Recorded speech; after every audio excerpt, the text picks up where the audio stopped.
The story's protagonist, Lucas, kneels in tears before his wife, Bella. He begs her consent for a divorce, bowing to the floor. Bella smirks contentedly at his humiliation and agrees to a divorce. She sits relaxed in her chair, looking down at Lucas as he bows. By pushing the man with her foot, she wants to know what he can offer her in return for a divorce. Lucas barely holds back the tears welling up in his eyes, biting his lips from this humiliation. His life is not going well, and the reason for this is his family, namely, his hated father. The old man drinks or gambles all day long and raises his voice at his now grown-up son. After his mother's death, Lucas lived with him because he was his only family, although the man did not pay any attention to his son. Lucas is forced to take on a lot of part-time jobs in addition to his office job to avoid going broke. He also works as a waiter in a diner to support himself. One day he sees a family, a father and a young son, who come into their diner. The child is mischievous and spills water. The father turns to Lucas for a towel or napkins. Despite the fact that the child does not realize the inconvenience caused, the father does not yell at him but takes care of him. He realizes that he envies such family closeness in other people. At home, the father, drunk once again, asks to lend him 10 million won. Lucas is shocked by this request, since for him this is a lot of money. He tries to reason with his father, but he promises to return the loan in double amount.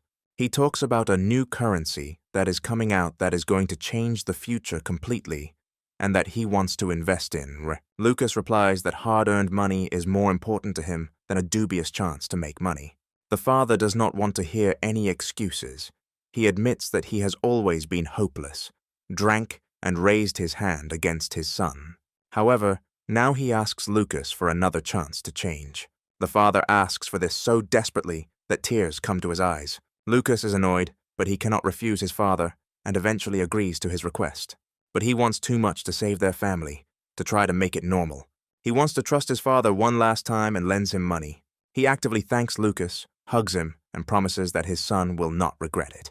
However, his joyful cries do not inspire Lucas with much hope for success, and for good reason, since very soon, Lucas's last relative will also depart to another world.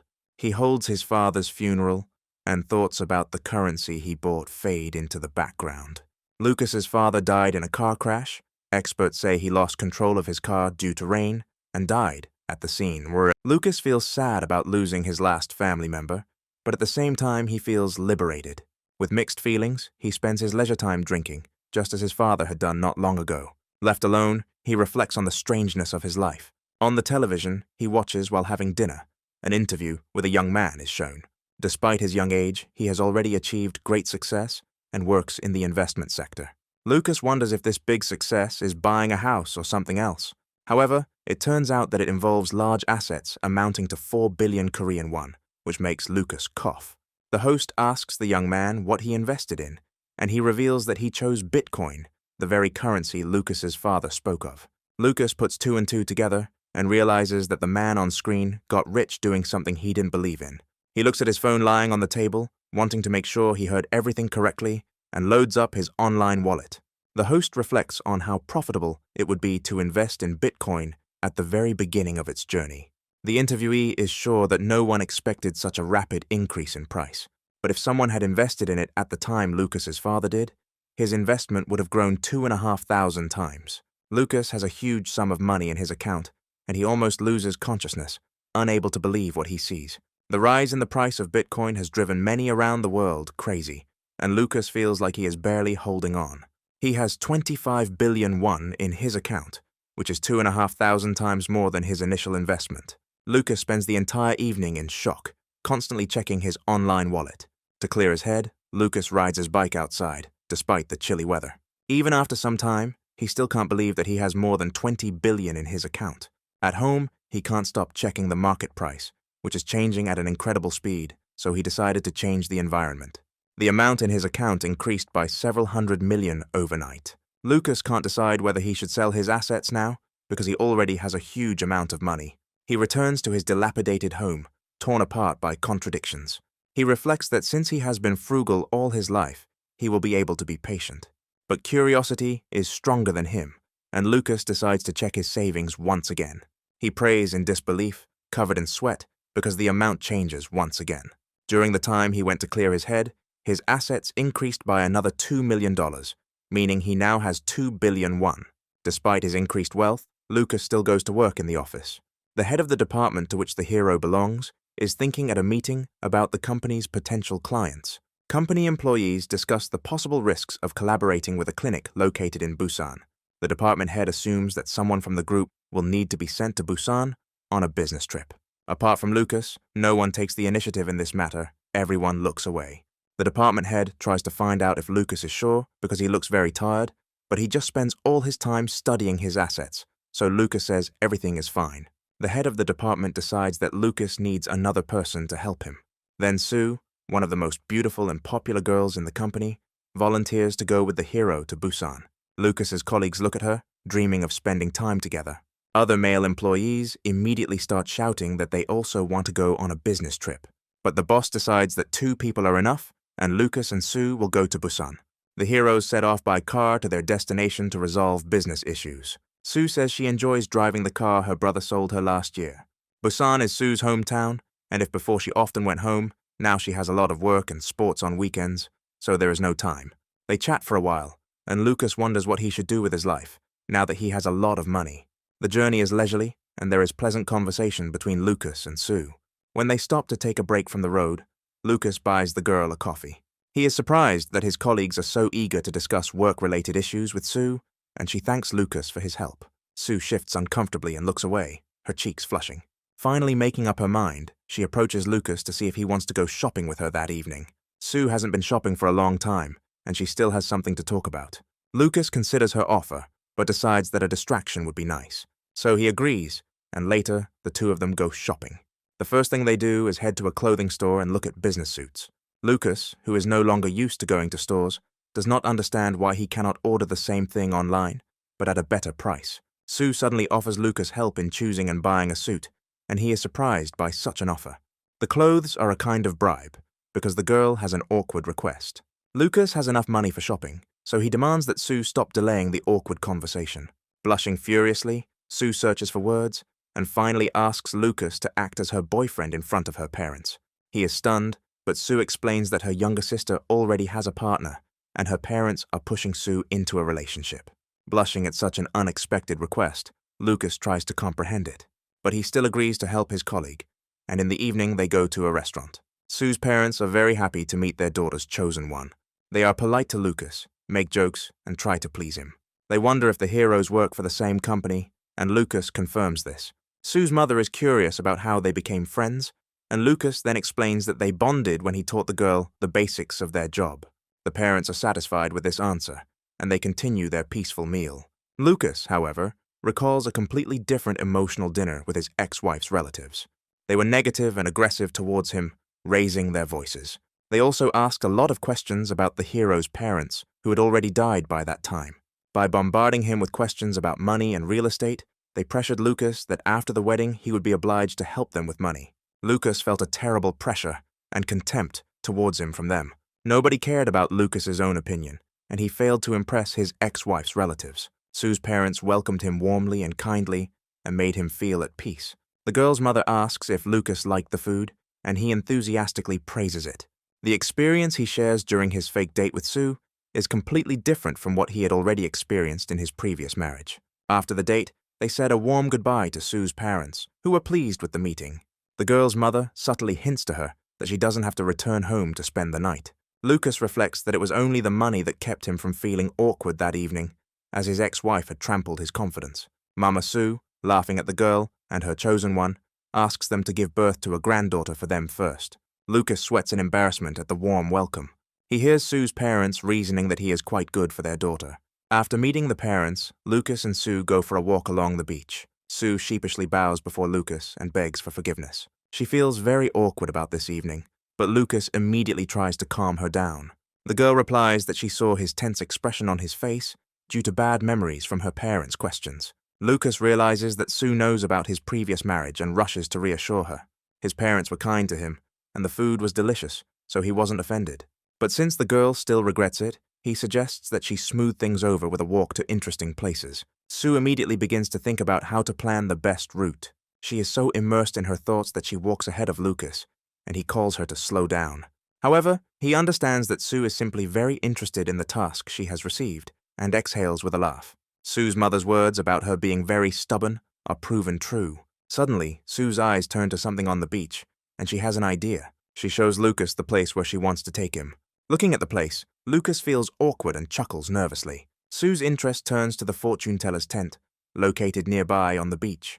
When the heroes decide to do some fortune-telling, Sue gets a good result because she has good and pure energy. The fortune-teller describes the girl from a positive side both as a colleague and as a person. Sue is very happy that luck will be on her side throughout her life. However, the fortune-teller points out that Sue recently missed a chance for something. The fortune-teller says that she needs to be bolder and not hesitate. Lucas listens to their conversation with half an ear. He absolutely does not believe in these fortune-telling. The fortune-teller says that Sue will still have another chance, and she must be strong and attentive. Lucas can barely contain his sigh at the fortune-teller's words. However, Sue persuades the man to take part in the fortune-telling. The girl thinks the fortune-teller is trustworthy, but Lucas has no questions he would like to ask her. He tries to refocus his attention on Sue's interests, but the fortune-teller's keen gaze is already fixed on him. The first thing the stranger tells about him concerns the times of famine that Lucas lived through, and this shocks him. He is stunned that the fortune-teller knows about the poverty he lived in as a youth. However, Lucas, according to the fortune-teller, was able to catch great luck, and she even envies him. The fortune-teller advises Lucas to travel around the world and experience many things, because this will allow him to further increase his luck. She assures him that Lucas can live the way he wants, without looking back at the past, and he will succeed. Sue casually tries to find out how lucky Lucas is in his personal life. Lucas immediately becomes immersed in thoughts about the fortune-teller's words, and has no idea how he can change his lifestyle. However, he still found it pleasant to hear good predictions. When it comes time to pay for the fortune-telling, Lucas is horrified by the large sum, although he has hundreds of times more in his account. Nevertheless, they leave the fortune-teller in an elevated mood. Sue invites Lucas to eat conger eel with her at the market. She takes the still thoughtful man by the jacket and leads him behind her. Lucas doesn't know what to expect from the future yet, but he is starting to feel interested in it. In total, the heroes need 4 days to set up work in Busan, after which they return from their business trip. Lucas returns from a business trip to his abandoned apartment. He immediately rushes to the computer to check the Bitcoin rate. At first, he was horrified that he had not sold the assets earlier because he had lost 200 million. But very soon, he is earning 300 million per hour. He breathes a sigh of relief, but still doesn't understand what to do with the assets. He is mentally exhausted because he spent the whole weekend watching the Bitcoin rate. He is tormented by doubts about when to sell assets and whether it is worth doing so at all. But then the weekend passes, and he goes back to work in the office. During lunch, he listens to colleagues discuss real estate investments. Lucas ultimately failed to rest properly, and therefore was not focused enough. Now he has 40 billion won in his account, and is wondering if the price of Bitcoin can go even higher. The colleagues are curious to know how his and Sue's trip to Busan went, and the man says it was calm. Lucas's older colleagues make friendly jokes about this. Lucas's colleagues return to discussing investments again. The manager that Lucas is seconding in command to says he is thinking about investing in Bitcoin, which makes Lucas wince. Men think that they should have invested earlier, then they would have earned more. They decide to take a closer look at the possibility of investing in Bitcoin. Talk about cryptocurrency is becoming more and more lively. This time, Lucas focused his attention on the conversation. After hearing his colleagues' discussions, he decides that Bitcoin will continue to grow. This makes him, consumed by greed, want to wait and not sell his assets yet. He continues to closely monitor the price changes of Bitcoin in the market. Lucas is shocked that the price of Bitcoin has dropped dramatically recently, and he has lost 6 billion won. During another break at work, he goes out to get some fresh air. The lost money haunts him. Lucas can't come to his senses. The amount he lost while waiting could have been his salary for 140 years of work. He immediately grabs his phone to check his assets. Lucas is overcome with anxiety and wonders whether he should sell his Bitcoins immediately. There's no need to be greedy anymore. He already has more than 30 billion won. However, at this moment, Lucas's colleagues approach him, wanting to know what he is doing. Lucas jumps in surprise, not expecting to be interrupted. Lucas's colleague smirks when he sees him researching the Bitcoin rate. He asks the man if he wants to invest in Bitcoins, and Lucas sweats nervously as he thinks of an answer. Colleagues are sure that since Lucas doesn't look well, there must be some problems with the investment. He does not name the actual amount, but his colleagues still support him and wish him good luck. Lucas sighed heavily, wondering if the price of Bitcoin would really go up any further. He asks his colleagues if they have seen the recent price collapse. The men look at each other, smile, and shake their heads. Lucas tries to find out what is the reason for such smiles, and one of his colleagues says that he does not follow the news. He shows the current Bitcoin rate, and Lucas is completely speechless. The price jumped up again, and quite strongly.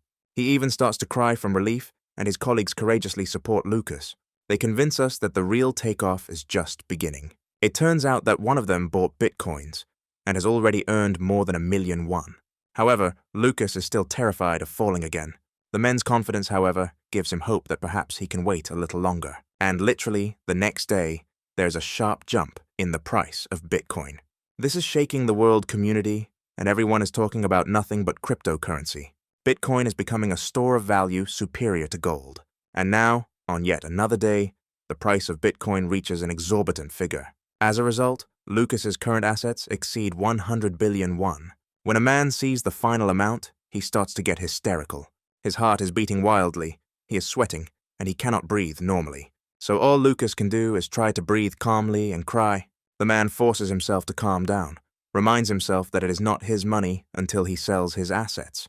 Now it's really time for him to make a decision. He can't put it off any longer. So Lucas is tormented by whether he should sell everything or wait further. Not accustomed to such sums, he is afraid of making the wrong move. Greed instantly takes hold of him, convincing him that he can earn more. Dark thoughts overwhelm Lucas. He wants to earn tens of billions just by sitting still. Therefore, submitting to these thoughts, he first decides to wait a little longer. But then his father's voice comes into his memory, the one who once convinced him that everything would work out. Lucas looks at a framed photograph of his father on the cabinet. My father once believed that buying new currency was his chance to become a good person and parent. When his father spent time gambling, he always promised to buy Lucas new clothes and a bag if he won big. He had been putting life on hold all this time, and Lucas realized it was time to make a change. The next day, Sue is busy in the office, typing up important documents. She stretches with pleasure to relieve the fatigue of sitting in one place for a long time. Sue notes that Lucas never showed up at the office after they returned. The girl approaches one of the managers and presents the results of her work, and he thanks her for her work. The manager tells the girl that Lucas took a day off, so he is not in the office. Sue hopes that nothing serious happened to the man. Meanwhile, Lucas finally leaves the house and goes shopping. His first destination is a car dealership. The salon employee asks if the client has any wishes. Lucas feels awkward, but one car still catches his attention. It turns out to be a recently released white Ferrari model, designed for both city driving and sports. Lucas decides to buy it, but when the salon employee starts talking about payment options, he interrupts him. He hands over a bank card, offering to make the purchase immediately, because he plans to pay for his new car in one lump sum. The day before, Lucas sold his assets and earned $100 million, or 100 billion won. Now Lucas is young and rich, a very pleased with himself man. However, he does not immediately understand what to do with such huge amounts of money. He decides to buy a car first, and now he will have to wait for it to be delivered from the showroom.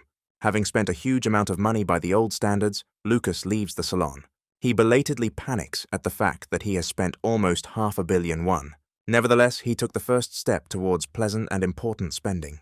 He once made this list when he could only dream of wealth, and the next item on this list is buying a luxury apartment. At the real estate agency, the employees actively welcome Lucas. Lucas says he needs a spacious apartment in a new building with a view of the Han River. Since this is usually very expensive real estate, the agency employees are very interested in such a client. So Lucas and his realtor go to look at one of the options. It is a very large and newly built complex, and it will cost the hero 2.5 billion won to live in it. The realtor tells the man about the bonuses of the area, such as walking paths, gardens, and a swimming pool. Another big advantage of the residential complex is the gym. The apartment they are going to look at is on the 11th floor, and the realtor calls Lucas to follow him. As in many Korean apartments, the door is opened with a key card. Stepping inside, Lucas feels overwhelmed by the size of the apartment. It is so big that you can go jogging on it in the morning. The realtor tells the shocked client that the apartment is fully furnished with furniture made from the highest quality materials. The girl shows 2 bathrooms, each larger than the apartment Lucas currently lives in. He jokes that there is no need to worry about mosquitoes or noise outside the window, and the realtor replies that this is one of the advantages of high-rise buildings. For Lucas, this place is so luxurious that he would be willing to live in less comfortable conditions. He opens the window and is speechless at the view of the river that opens up to him. It is so beautiful and impressive that the man admires it out loud. The realtor asks the client's opinion and offers to show other options, but Lucas is satisfied with this apartment. He turns to the girl, accompanying him, and says that he will take this option. At the real estate agency, they prepare a contract for him, which Lucas signs immediately. Lucas is asked to pay a down payment and a brokerage commission to move in. However, the man takes out the suitcase he brought with him and replies that he will pay the entire amount at once. He opens the suitcase and specifies that the amount will be paid in cash. While the girls look in horror at the amount of cash, Lucas asks them to provide a check for the broker's commission. Meanwhile, in the office where Lucas works, the manager is flirting with his colleague in the storage room. He took her to a restaurant the day before and suggests they try a better place. He captivates the girl with his night look, smiling, and the girl gives in to his flirting. Suddenly, the flirting is interrupted by Sue bursting into the storage room and quickly approaching manager Dan. After waiting for Dan's girlfriend to move away a little, Sue moves closer. She comes very close, wanting to talk to the man about something important. The man is stunned by such an attack and does not understand what questions Sue could have for him. Sue looks menacingly at her colleague and asks if he knows where Dan lives. Dan doesn't understand why a popular girl like Sue needs Lucas's address.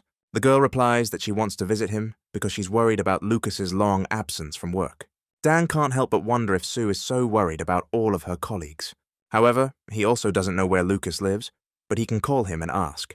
He eventually contacts Lucas on Messenger, and he agrees to give them the address. Seeing such an active reaction, Dan wonders if Sue has become interested in his senior colleague. As Dan looks at her, Sue almost hums with joy at the upcoming meeting. After work, Sue and Dan, having bought some treats for Lucas, go to his house. Sue thinks about what Lucas's house might be like because she's very curious. She thinks that his apartment is small, since he lives alone, and it is probably neat and clean.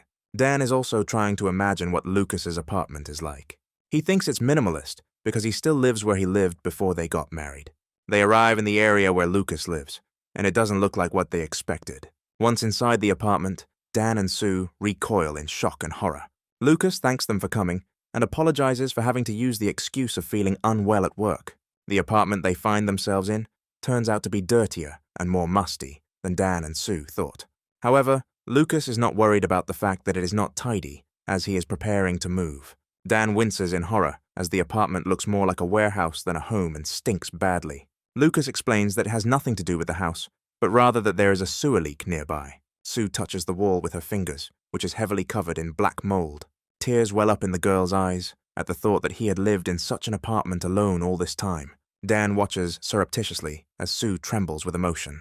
So he decides to help Lucas with the move and help pack the boxes. Sue supports this idea. Lucas clarifies if everything is okay because the heroes can get dirty, but for them, it is nothing.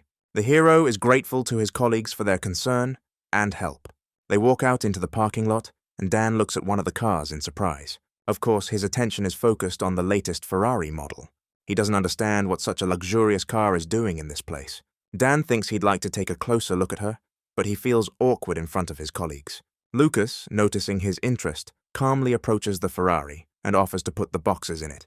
Dan and Sue are speechless at the unexpectedness of this proposal. At first, Dan thinks that Lucas rented this car for the move, and when the hero says that this is his car, Dan breaks out in a sweat from shock. The heroes think that Lucas has come into an inheritance, otherwise they cannot explain where he got a $400 million car from. However, all Dan can think about is how much he wants to ride it.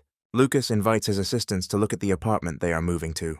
Dan and Sue are certainly on board with this, as they are very curious to see Lucas's new place of residence. However, there is only one passenger seat in the car, and only one person can travel with him. Sue is sure that she will have to travel separately because she is the youngest. However, when she is about to propose, Dan says that he will go separately. The girl is surprised by this offer, but Dan says that he still needs to pick up the car. He walks to the car, promising to follow Lucas and Sue.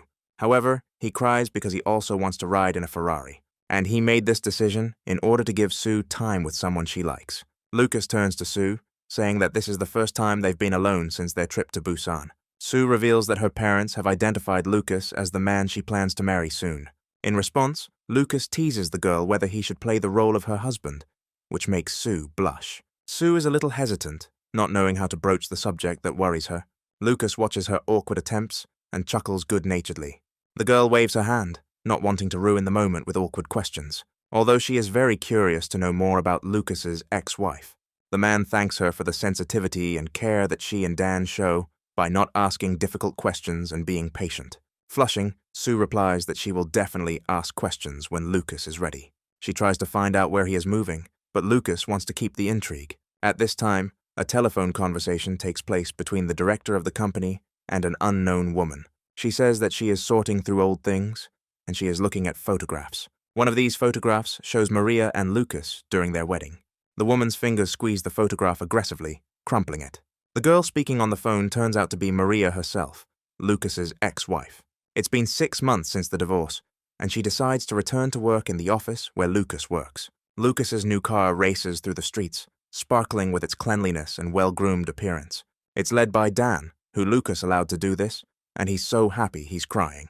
Lucas warns him to be careful not to kill them both, but Dan is too happy to hear him. He has a question for Lucas and wants to know if he can ask it. To Lucas's surprise, Dan asks him how the man feels about Sue.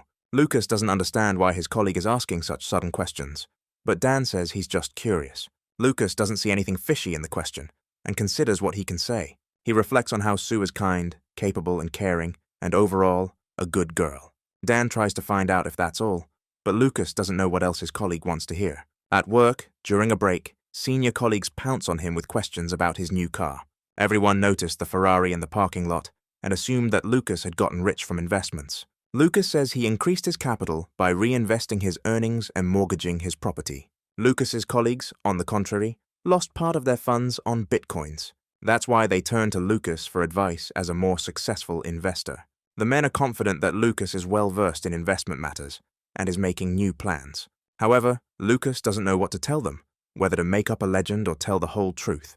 Lucas replies that to invest successfully, you need to have the heart of a beast. He understands that this question could confuse his colleagues and still decides to tell the truth.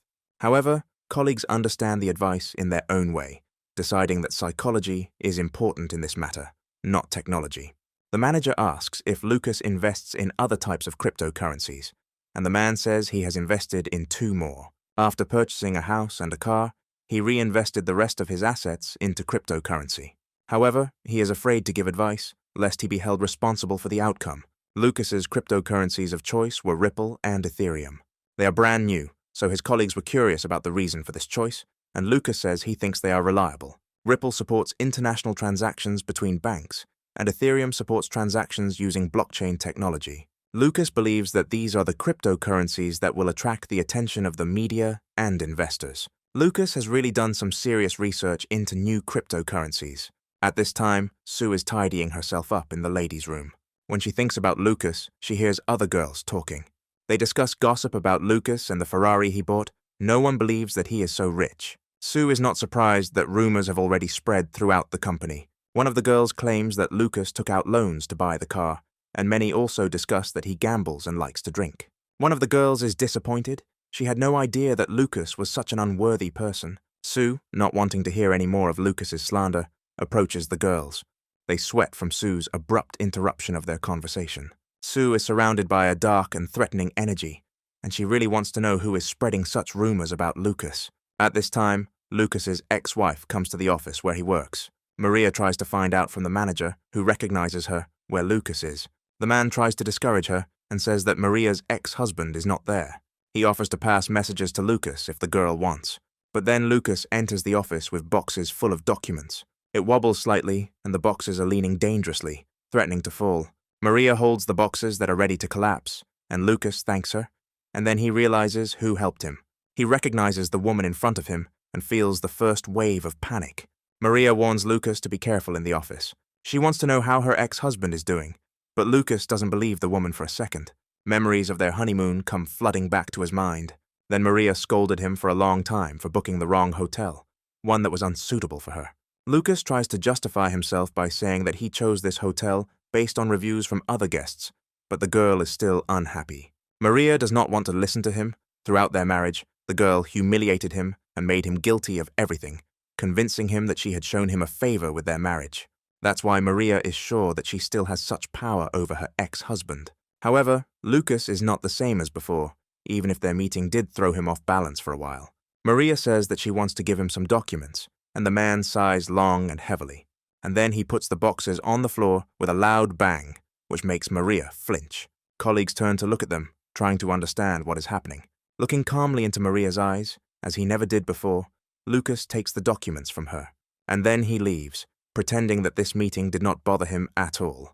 Maria gets angry at this reaction and bites her lips, trying not to yell at the man in front of her colleagues. She leaves the office, remembering that before Lucas couldn't even look her straight in the eye, but after the divorce he changed so much. She's angry that Lucas bought a Ferrari after the divorce, and if she had been patient in the marriage, she could have taken the car. But now that she has missed this chance, Maria wants to create a new one. She returns to her office in tears, looking very unhappy. Colleagues immediately rush to her to support her after a meeting with her ex-husband. Maria immediately portrays Lucas as a monster, lying that he yelled and humiliated her. The head of the department silently watches this performance. She sighs, not sharing her colleagues' worries. She sees Maria's pretense. Meanwhile, Lucas is quietly working in his office, thinking about what happened. He knew that sooner or later, Maria would return to work after their separation.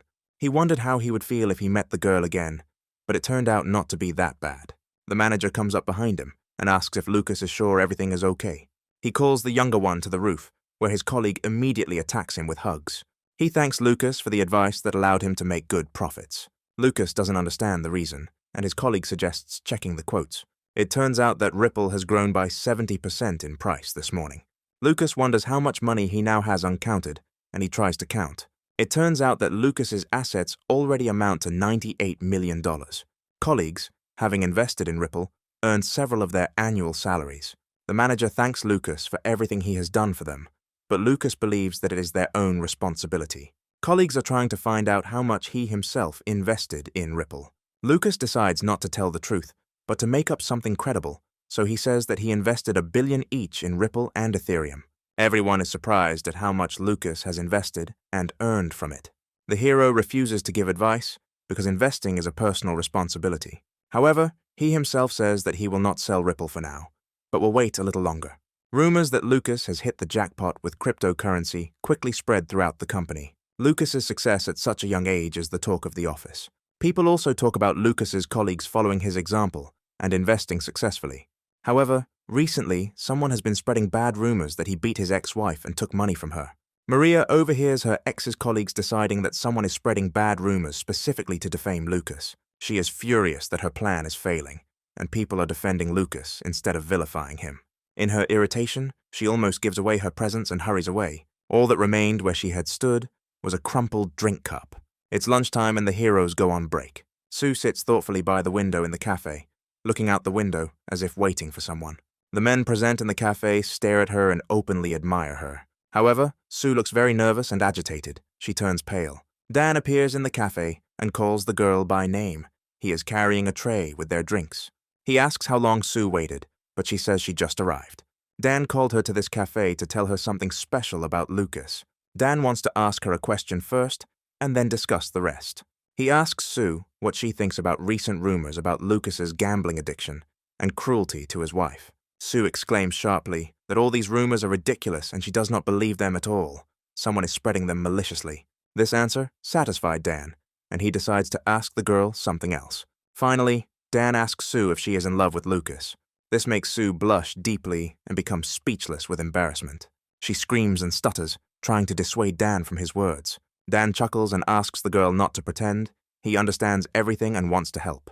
Dan tells the girl to go to Lucas right now and confess her feelings. At this time, Lucas is on a break again and receives hugs from happy colleagues. Trusting Lucas's instincts, his colleagues decided to wait with the sale of assets. And they were right. Lucas is not very happy that the number of people thanking him has increased significantly. Colleagues begin to thank him because thanks to Lucas's advice, they were able to solve their financial difficulties. After rumors of Lucas hitting the jackpot, most of the company's employees got involved in the cryptocurrency game. Soon, everyone who trusted Lucas and invested in Ripple received huge profits. Colleagues call Lucas a financial god and confess their love to him. One of his colleagues tries to figure out how much money Lucas has earned, and he tries to get out of it. Lucas currently has 578 billion in his account. In fact, for the same amount of money as Lucas, you could buy almost any company. When Lucas invested in new cryptocurrencies but thought their prices would rise, however, he could not even imagine that in a month the situation could become so crazy. The hero counted on human greed, but growth was still too fast. The girls from the office also joined their colleagues to get investment advice from Lucas. The hero replies that investing right now is a bit risky. The price has gone up too much lately, which means it could fall too much. The girls thank you for the advice and ask what other investment options there are.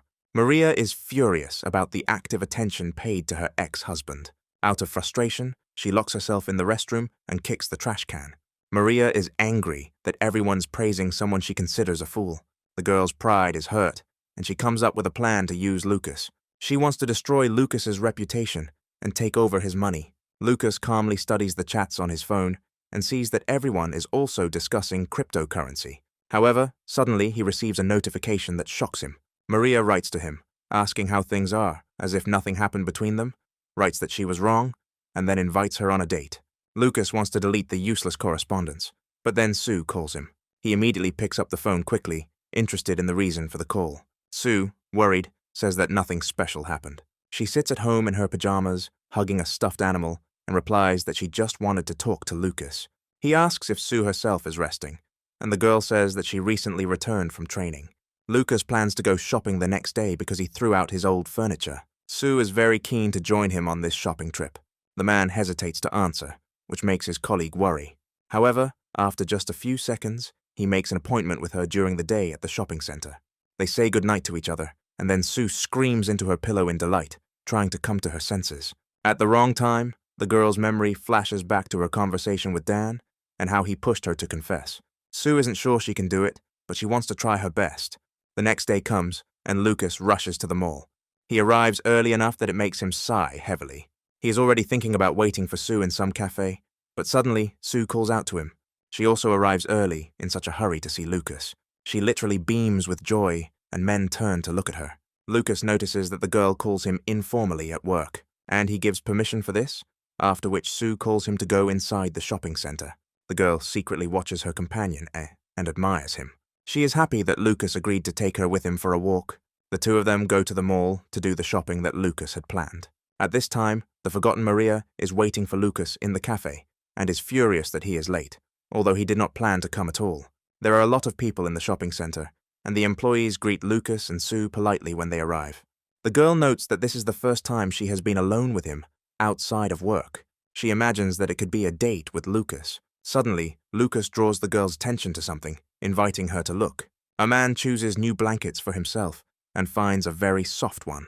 Sue is pleased to see her companion so excited during their shopping trip. This is the first time Lucas has seen such soft and cozy blankets, because he is used to using only thick and heavy blankets. So, delighted, he decides to buy 3 sets of blankets at once. Before he has time to make a purchase, he already finds something new. This time, Lucas's attention is drawn to a new cordless vacuum cleaner.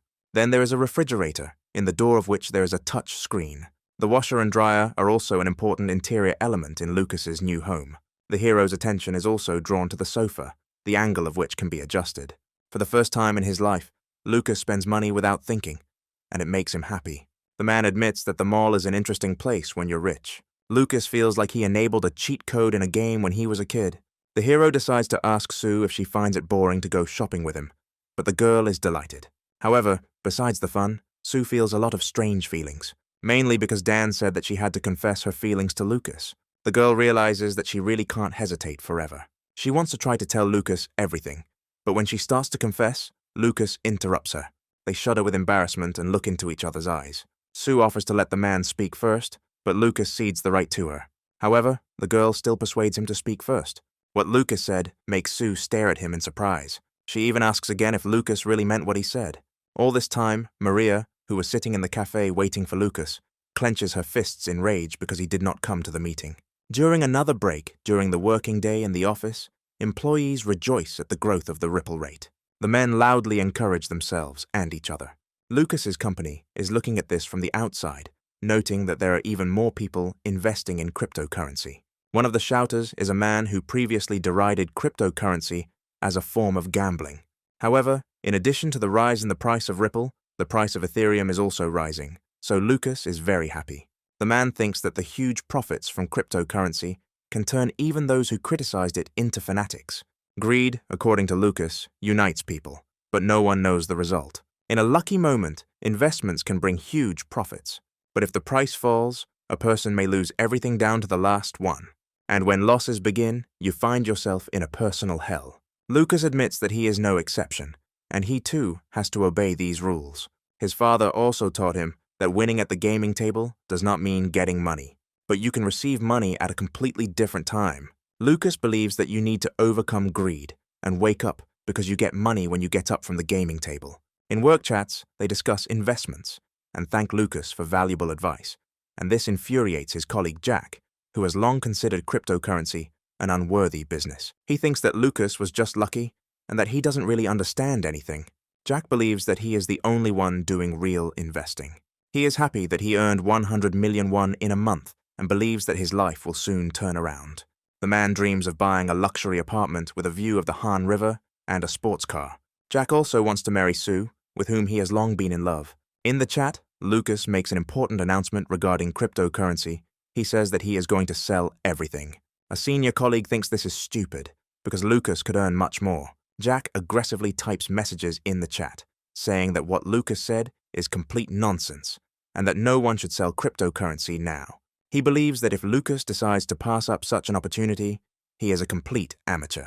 Lucas answers some of the messages without trying to persuade anyone, after which he puts the phone aside and thinks about his next steps. Now he wants to meet with his boss to discuss an important issue. He heads to work at the office, ready for a serious conversation. The man goes up to the desired floor and approaches his manager.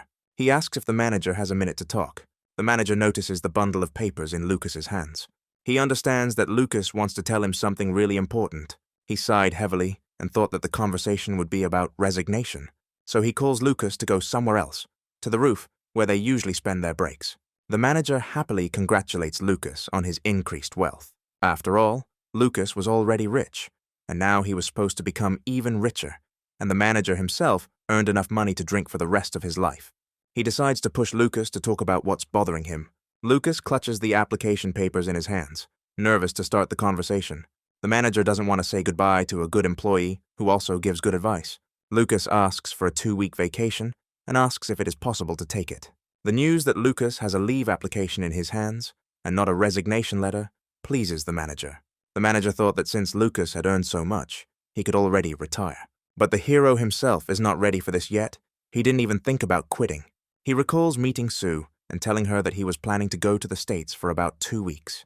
He thinks about what to do with the money he earns and decides that he needs to gain more experience and knowledge. Lucas wants to take the opportunity to study in America for a while. Because of his confession, Sue hesitates to confess her feelings to Lucas. She just wants Lucas to have a good time on his trip.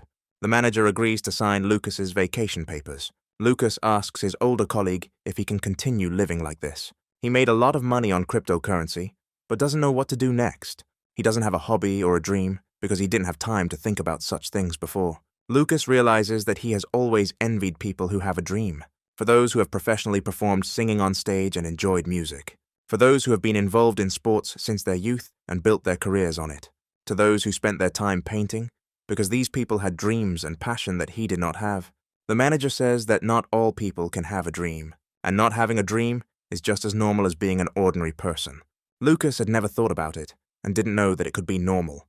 The manager tells Lucas that as a child, he dreamed of becoming a professional golfer. His parents supported him because they enjoyed golf. That's why the man, with the support of his parents, prepared to become a professional from the age of 10. He had injured himself more than once, and his hands were covered in bruises and calluses. But as a child, it was enough for him to just hold a stick in his hands. The manager was happy as a child, thanks to his dream.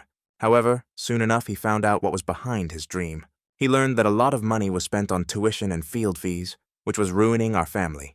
As a result, the man gave up his dream, but now lives quite well. Now he has another dream, and he is striving to make it come true. Now he just wants to go to a baseball game with his family. He advises Lucas not to get too hung up on his dream, as he can achieve everything he wants in his lifetime. The manager advises Lucas to enjoy life and do whatever he wants. Lucas listens to his senior colleague's words with respect and draws conclusions for himself. He decides to move step by step to formulate new dreams for himself. The manager finally decides to ask Lucas himself a question. He is very interested in how much money he actually made. He promises to keep the information a secret. To avoid answering directly, Lucas asks how much an apartment in the Gangnam area currently costs. Having finally figured out how much it came out to, he whispers the final number into the manager's ear. The manager is so shocked by the answer that he breaks out in a sweat. He asks incredulously if Lucas really has such means. The manager smiles at how ridiculously rich Lucas is. After all, Lucas's current assets could be thought of as 1,000 apartments in Gangnam. With his leave, Lucas sets off on his American journey. The last time the man flew to a seminar in Germany, but that was a long time ago. Now he can afford comfortable conditions for the flight. He is warmly greeted by the flight attendants, and Lucas is delighted by such respectful treatment. He only had experience flying in economy class, which was cramped and uncomfortable. Now he is flying first class for the first time, sitting in a comfortable seat and able to relax. Suddenly, he hears a female voice from the side discussing design issues. In the next row sits a beautiful brunette who is talking on the phone about the development of the automobile industry in Korea. The girl notices that Lucas is watching her. He waves his hand to the girl in greeting without any embarrassment. His neighbor ends her business conversation with a request to send documents by email in case of emergency. She apologizes to Lucas for talking on the phone in the salon, but the man is understanding. Having studied Lucas with her eyes, the stranger finds him quite interesting. She hands Lucas a business card and introduces herself as the CEO of an automobile company. Her name is Chloe. Lucas is surprised that Chloe is so young and already an executive director. He introduces himself to the girl, but says that he did not bring business cards. The man's position puzzles Chloe because she didn't think that an ordinary employee could afford to travel first class. Lucas explains almost immediately that his capital now depends mainly on investments. On the plane, Lucas and Chloe are served a delicious dinner of steak and wine. The man's eyes literally glow with this food, and his mouth waters in anticipation. He cuts a juicy steak with a knife and puts a piece of meat into his mouth. The taste of the dish shocks him from the first bite. Lucas eats something so delicious for the first time. Lucas closes his eyes in pleasure, delighted by the combination of meat juice and sauce. He also really liked the wine, and in general, the whole meal was a pleasant surprise for him. While Chloe eats her portion in complete calm, Lucas wonders if he can ask for more wine. Chloe still doesn't understand how a regular employee can afford to fly first class. Lucas notices that his neighbor is looking at him very closely. Their eyes meet, and Chloe feels uneasy about her surveillance being discovered. Lucas unexpectedly compliments her good posture, surprising Chloe. He says that he also looks at the girl because of her confident posture and her skills with a fork and knife. Chloe is very embarrassed by such detailed compliments addressed to her. However, she quickly calms down and remains pleased with such attention. Lucas looks at the image of a beautiful girl standing next to a car. It's a concept for a car commercial for the company Chloe runs, and he finds it interesting. The girl actively says that they create cars for both the Korean and American markets, and asks what kind of car Lucas himself has. When the girl learns about the Ferrari, she is again at a loss as to who her neighbor is. While Chloe talks about plans to release sports and electronic cars, Lucas remembers that he drove her company's cars. The girl is very interested in hearing feedback, but when she receives criticism of technical features, she feels awkward. Apparently, Chloe did not expect such a detailed answer and comments about the shortcomings. Lucas can't help but notice how much he has changed, because before he wouldn't have expressed his thoughts so boldly. He thinks about the confidence that money gives him, what he has received. To lighten the mood, he points out that Chloe seems to really like cars, and she says it's been a passion since childhood. She loves driving different cars, and recently had an interesting experience with a Mini in the UK. The girl actively talks about her impressions, and Lucas thinks about how nice it is to see a person who is passionate about his work. However, throughout their flight, Chloe constantly bombards him with various information about cars. Lucas couldn't get any rest during the flight because of her chatter. That's why he's very happy to arrive at San Francisco Airport. He and Chloe shake hands, and the girl asks to contact her when Lucas returns to Korea. The girl smiles and wishes Lucas a good trip. A rather exhausted Lucas wishes her all the best in return. He decides that next time he should behave more modestly and not make acquaintances. After collecting his luggage, the man finally leaves the San Francisco airport. He finds himself in an unfamiliar environment and opens his mouth in surprise. Looking at people of different races and skin colors, he finally realizes that he is indeed in America. Suddenly, someone from behind loudly calls the man's name. Lucas turns around and sees Charlie, his old friend, running towards him. The men shake hands and joke with each other. Charlie is Lucas's closest friend, sharing all the hardships with him when they lived together during college. Afterwards, he managed to move to the States and settle here, and America changed the man quite a lot. Charlie invites Lucas to lunch, and the man is surprised when he managed to make a reservation, to which Charlie laughs that in America you have to eat hamburgers. Meanwhile, in Korea, Maria is trying to contain her anger at lunch and destroys her salad with a fork. She is furious that Lucas not only ignores her, but also manages to cheat on her. She almost growls at the fact that she had to sacrifice her pride and write to her ex-husband, whom she despises. When colleagues ask what happened, Maria jokes that she was thinking about her ex-husband. She immediately starts saying the worst things she can think of about Lucas. He brings up gambling, debts, betrayal, and domestic violence. However, she is immediately interrupted by the manager from her department, who says that it is Maria who is paying too much attention to Lucas. She smirks, noting with surprise that if she broke up with someone, the story would end. In this way, she hints to her colleagues that they shouldn't trust Maria's words, and the girl almost explodes from such a hint. The manager adds that she tried not to interfere in their personal lives before, but the rumors that Maria spreads do not correspond with the reputation Lucas has received in the company. She openly accuses Maria of being jealous and trying to ruin Lucas's life. Maria is at first speechless from such a rebuff and does not know how to respond. However, her acting skills are immediately brought to the maximum. She starts crying loudly and rushes out of the office. The manager rolls his eyes at this behavior and sighs heavily. Maria runs into the women's restroom in a rage to avoid screaming right in the office. She kicks the trash can while screaming and calls the manager dirty names. However, she intends to ignore it and endure it further. Maria also succumbed to the fever of buying Ripple and was able to make good money on it. She is sure that she will become very rich and will have the last laugh. At this time, Lucas's colleague, Jack, who was the loudest in shouting that Ripple couldn't be sold, boasts during the break that he was right. He mocks the skills of Lucas, who chickened out and didn't earn more. Jack convinces his colleagues that they should not sell, but buy Ripple, and tells them to trust him. Lucas's office colleagues watch his screams from the sidelines. One of them was worried when Lucas sold his assets and didn't know what to do next. As profits continue to grow, he finds it difficult to fight greed. All day long, he thinks about nothing but investments, as stock prices rise. The manager, in response to this, calmly states that he sold all the Ripple that he had in his assets. This shocks his colleague, as the investment is bringing in huge profits every day. But the manager shrugs, trusting Lucas to take the bold step of selling. In response to the younger man's suspicious look, he philosophically remarks that the cryptocurrency will continue to grow regardless of people's actions and that more can be bought. But in order to sell assets that are rising in price in time, skill is required. So when Lucas said he was selling all his assets, he felt confident to do the same. Meanwhile, in San Francisco, Lucas and Charlie are sitting at a burger joint, and a cute waitress brings them their order. Lucas really likes the prepared burgers from the first bite, and Charlie is happy about it. He sympathizes with Lucas's expensive trip, but promises to make his stay at his home comfortable. Lucas is touched that his friend is willing to take care of him, even though he knows nothing about his financial situation. Suddenly, someone calls out to the men having lunch, and Charlie turns towards the source of the sound. A non-Asian boy and girl approach them, both with blonde hair and speaking unaccented English. In America, Charlie is sometimes called by his nickname, but he doesn't mind because it sounds cool. Their new interlocutors are Chris and Helen. Charlie became friends with them after moving. They sit down to eat together and discuss Charlie's work projects, which make a big contribution to the automobile industry. Charlie develops software for self-driving cars. Chris is the founder of a startup in this area, developing an autonomous driving system for installation on trucks. Helen also has her own startup company. She designs and manufactures clothes and shoes from environmentally friendly materials. Lucas is delighted that both of his new acquaintances are heads of companies. They discuss how starting a startup is very difficult, like climbing a snowy mountain. The path consists of attempts to implement your idea by any means and overcoming obstacles of varying complexity.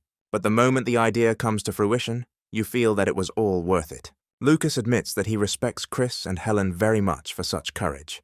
He looks at his new acquaintances with admiration.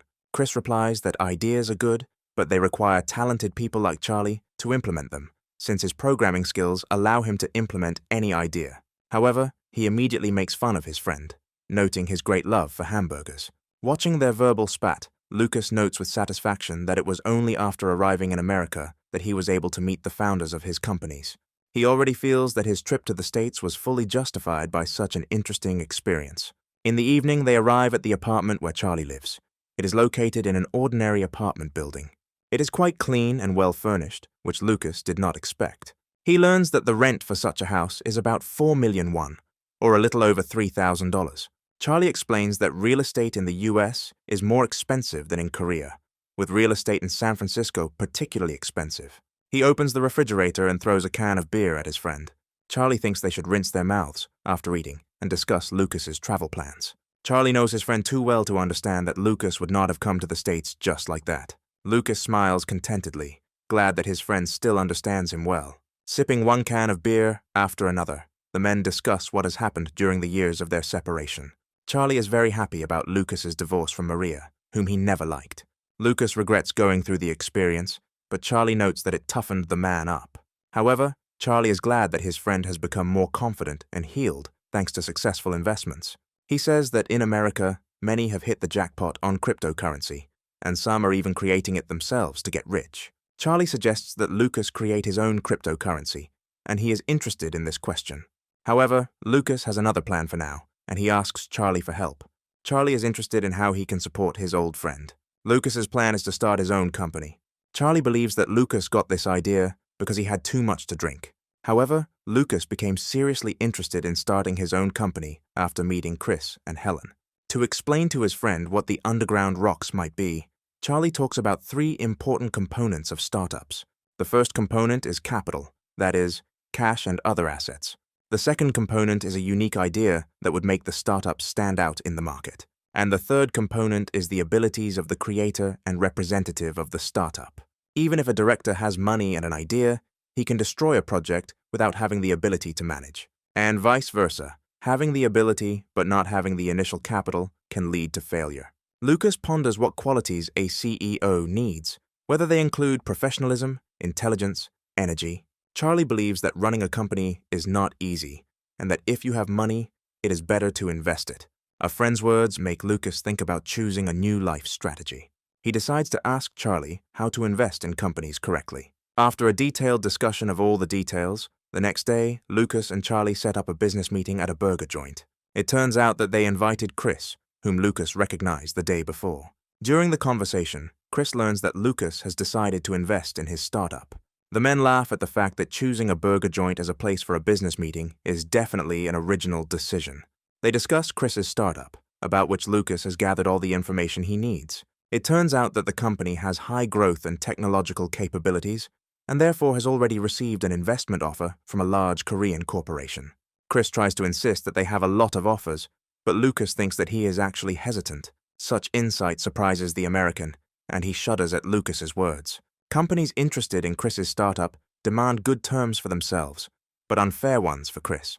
Lucas, on the other hand, wants to become a partner for the startup, not take it over.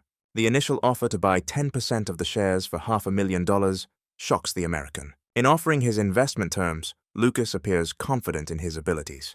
Chris, after listening to him, wants to check the documents first to make sure that Lucas can afford such an investment. At this time, Charlie eats burgers quite calmly, confident in the success of the deal. Chris looks over the papers carefully, rubbing his chin thoughtfully. He ends up offering to sell Lucas 10% of the shares for $700,000. Charlie immediately intervenes in the conversation and asks Chris not to inflate the price, since he initially wanted $400,000. When Chris asks him not to interfere with the negotiations, Charlie points out that he was the one who advised Lucas to invest in his friend's startup. He makes his offer of 20% of the shares for $900,000. Charlie knows full well that the American has an acute shortage of capital due to the development of new technology. A large Korean company wants to acquire his startup, and if they don't come to an agreement, Chris will simply lose the right to manage his business. He assures his American friend that Lucas would not do something similar. He will take some shares as part of a fair investment deal and will not interfere with the management of the company. Therefore, he recommends that Chris carefully consider their offer and see the greater benefit in it. Chris swallows nervously in response to his words, but realizes that he has no choice. He extends his hand to Lucas to shake and announces that they are now partners. Lucas, as an investor, will be looking forward to seeing the company grow. When they go outside and he looks at the signed papers, he thinks that regardless of the outcome, this is a good experience. He is very grateful to Charlie for his help and support in his new endeavor.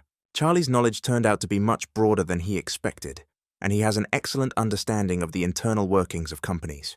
That's why Lucas decides to make sure to repay him for the opportunity he received. He talks about his strong love for his friend, but he just waves it off in embarrassment. Lucas asks for recommendations for a few more companies to invest in. Charlie laughs that he can't stop thinking about work, and Lucas actually wonders how things are going at the office. Meanwhile, Chloe, who was on the plane with Lucas, learns that an American startup has rejected their investment proposal. It turns out that it was her company that wanted to take over Chris's business. An employee of her company reports that their plan has failed. The girl is stunned that Chris sold the shares to a new investor. But Chris is not alone, as several other companies have chosen to partner with a private investor rather than Chloe's company. The girl frowns when she hears that this unknown investor is one person. Usually she is more perceptive, but here she managed not to know some major player in the investment market. She orders her employee to find out as much as possible about this investor in order to buy his shares.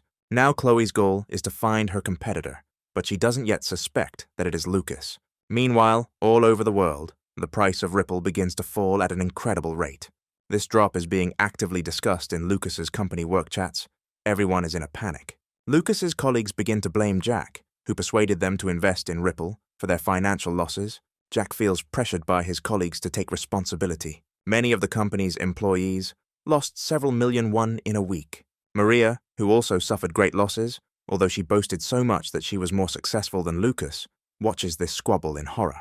Jack immediately starts yelling at the others that they shouldn't have blindly believed his words, and that they themselves are to blame for their losses. Everyone is very disappointed in him, as the man was very active in forcing everyone to give up selling cryptocurrency. One of his colleagues grabs him by the collar and shakes him hard, starting a scuffle. Dan, who did not believe Lucas's words and did not sell the cryptocurrency on time, feels the bitterness of defeat. He looks thoughtfully at the sky, trying not to despair about what is happening. Dan regrets giving in to the impulse of greed instead of listening to his friend's advice. He decides to sell all his assets now, while there is at least some chance to make money and not fall into complete despair. He sighs dreamily, and Dan wonders what Lucas is up to while they're going through tough times. Meanwhile, Lucas is hiding in a destroyed building, reloading his pistol. He is covered in sweat and dust, breathing heavily and listening to footsteps outside. There are several such buildings in a large area, so he hopes that he will not be found right away. But the enemies are close, and he is forced to open fire to protect himself. He yells at Charlie behind him that if this continues, they're both screwed. But Charlie is already lying practically dead, face down on the ground. He apologizes to Lucas for not being able to help him, and for letting him down. Before Lucas can rush towards him, he receives a series of shots in the back. He falls to the ground next to Charlie, who screams and calls his name. The man who shot Lucas in the back stands quietly behind, watching the men. Suddenly, he pulls out another weapon from behind his back, which turns out to be a frying pan. He begins to beat Lucas and Charlie, who are lying on the ground, with a frying pan, forcing them to completely admit defeat. As a result, the exhausted and beaten men can only lie there and regret what happened. It turns out that Lucas and Charlie were playing a computer game all this time. Lucas is very happy that his friend helped him invest in several startups. In gratitude for this, he decided to give the person who supports him so much a new apartment.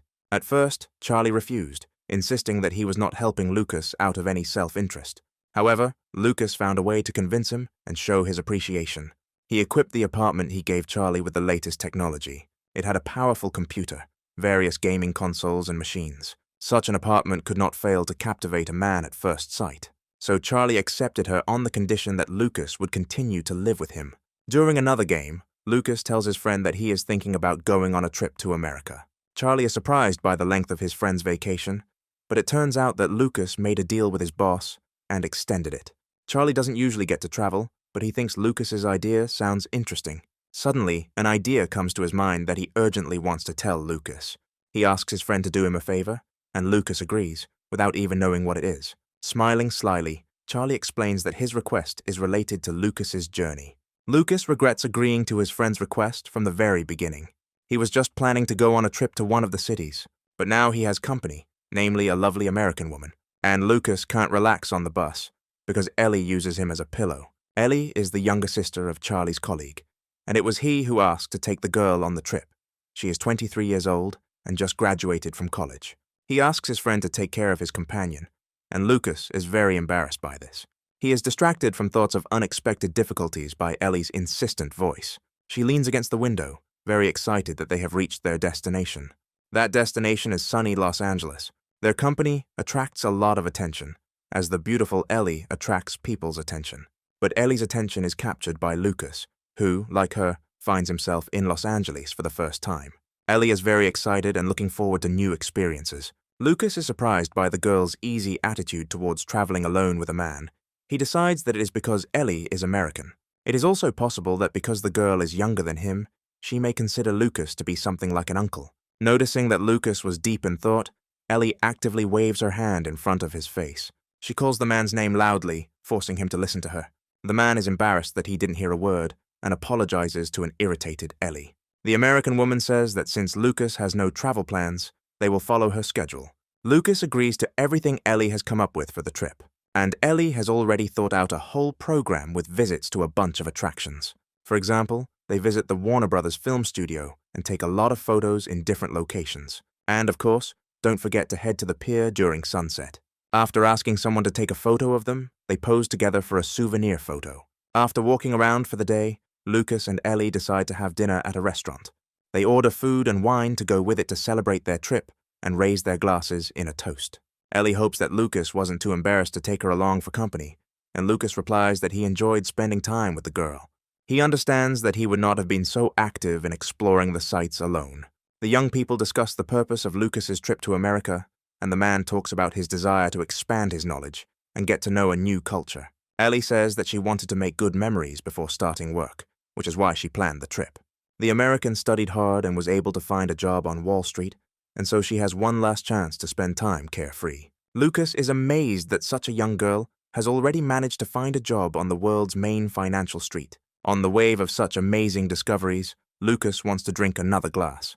He courts the American woman and gallantly fills her glass with wine. He wants Ellie to fulfill her goal of working with really big money, and for himself to find and realize his dream. The girl listens attentively to her companion's wishes and smiles contentedly. They touch glasses, and Lucas expresses his desire to one day approach Ellie as an important financier on Wall Street. After dinner, they check into the hostel they are staying at and are surprised that there is no one else in the room. Ellie expresses the thought that it turns out that even in such places, there are not always people. She places her suitcase against the wall and slowly lowers herself onto her bed, after which he looks playfully at Lucas and expresses joy that they are alone. Lucas shudders at such blatant flirting and freezes in place. His gaze involuntarily slides over the girl's seductive body. But before his thoughts take him too far, he coughs in embarrassment and asks not to joke with him like that, even to defuse the situation. After a while, they turn off the light and settle down on the bunk bed, after which Ellie wishes the man good night from the second tier. He politely wishes her good night, but he is still agitated. Ellie's flirting almost made his heart jump out of his chest. Being Asian, he was not used to such overt displays of interest, and so it was difficult for him to pretend to be calm. He can't deny that Ellie is a very beautiful girl, but she is the sister of Charlie's friend, and he doesn't want to cause him trouble. So he decides to just continue to treat Ellie like a travel companion, and the next day takes her to relax at a bar with a pool. People in bathing suits relax both in the water and at the bar. Ellie, who comes to the bar, attracts many glances because of her beauty. However, she pays no attention to the people and hurries to approach Lucas, who is relaxing in a sun lounger. Lucas looks sheepishly at his companion, who comes up to him and takes off her towel. The girl remains in a swimsuit, which very favorably emphasizes the curves of her body. She leans closer to an embarrassed Lucas and suggests that they go swimming. The girl actively splashes in the water and easily swims across the pool. At this time, Lucas himself sits on the side and simply immerses his feet in the water. Even emerging from the pool, Ellie looks very impressive. She is pleased with the pleasant swim and happily approaches Lucas. Lucas tells her that he is not very good at swimming, so he prefers to just rinse his feet a little. Ellie immediately offers to teach Lucas to swim and pulls him into the water. Lucas tries to refuse and sweats from embarrassment. He understands that if Ellie continues to show him signs of attention, he will definitely become attracted to her, so he tries to keep his distance. Lucas still tries to politely refuse and says he wants to go back to the hotel. Suddenly, 3 guys come up from behind them and start rudely discussing Ellie's beauty out loud. One of the guys suggests that Ellie leave Lucas and play with them. Lucas looks at the guys with bewilderment as they try to hit on Ellie, who frowns at this, Suddenly, he notices that one of the three is not paying attention to Ellie. On the contrary, as soon as he catches Lucas's eye, he immediately winks at him. Lucas is horrified when he realizes that they are trying to hit on him too. The guys continue to actively invite Ellie to come with them to the bar. She refuses because she already has company, and the guys laugh at this. She tells the guys to leave quickly before she calls security, and this makes them aggressive. One of the guys tries to grab Ellie's hand by force, dissatisfied with her threats. Lucas immediately rushes forward and intercepts his hand, preventing him from touching Ellie. He stands in front of Ellie and convinces the strangers that they cannot touch the girl without her consent. Ellie is impressed that Lucas behaved like a true gentleman. She is embarrassed by the feelings that overwhelm her at the sight of a man's broad back. Lucas at this time is worried about what to do next, because even though he decided to protect the girl, he's not used to fighting. The guys throw words at each other with discontent and want to get into a conflict. Although Lucas still tries to cover Ellie with his body, she carefully pushes him aside. She calmly and boldly walks forward towards unfamiliar young people. Crossing her arms over her chest, she orders them to apologize and leave, then they will pretend nothing happened.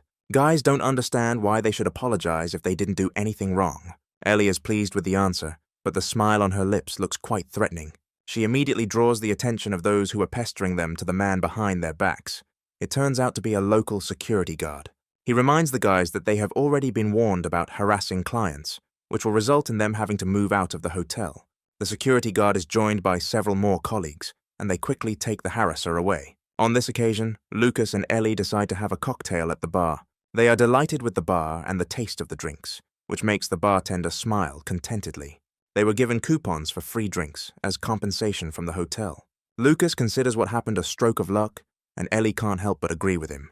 The girl thoughtfully looks down into her glass of drink and turns to her companion. She is interested in learning more about Lucas and asks him to tell her about himself, his family, and his life in the past. Lucas thinks about the answer and says that his mother died early and he lived for a long time with his father, who loved gambling and ruined them, and then died. Tells the story of how he graduated from college, got a job at a company, and married a woman who worked in the next department. After hearing about Lucas and Maria's life, Ellie becomes furious. She calls Lucas's ex-wife a witch and loudly berates her for the pain she caused the man. Lucas didn't expect her to scold his ex, but unexpectedly, this reaction turns out to be pleasant for him. But Ellie immediately notes that she understands why Maria wanted to marry him.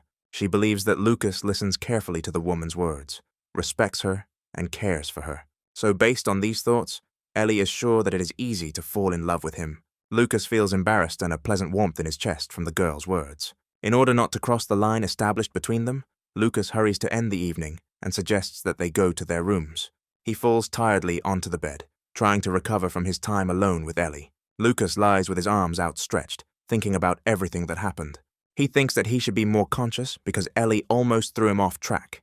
To distract himself, he decides to check the price of cryptocurrency and takes out his phone. He notes with displeasure that the prices of many cryptocurrencies have collapsed. He reflects on how great his losses would have been if he had not sold his assets. Suddenly, there's a knock at the door, and Lucas is very surprised to see Ellie on the other side. Lucas thinks something happened to her and rushes to open it. Ellie stands outside the hotel room door in a seductive nightgown. What he sees leaves Lucas speechless and unable to breathe for a few seconds. He nervously asks the girl what happened since she came to him, but Ellie suddenly puts her finger on his lips, telling him to shut up. She enters the room and approaches Lucas closely, without any embarrassment. Ellie is seductive and beautiful, so she literally glows in Lucas's eyes.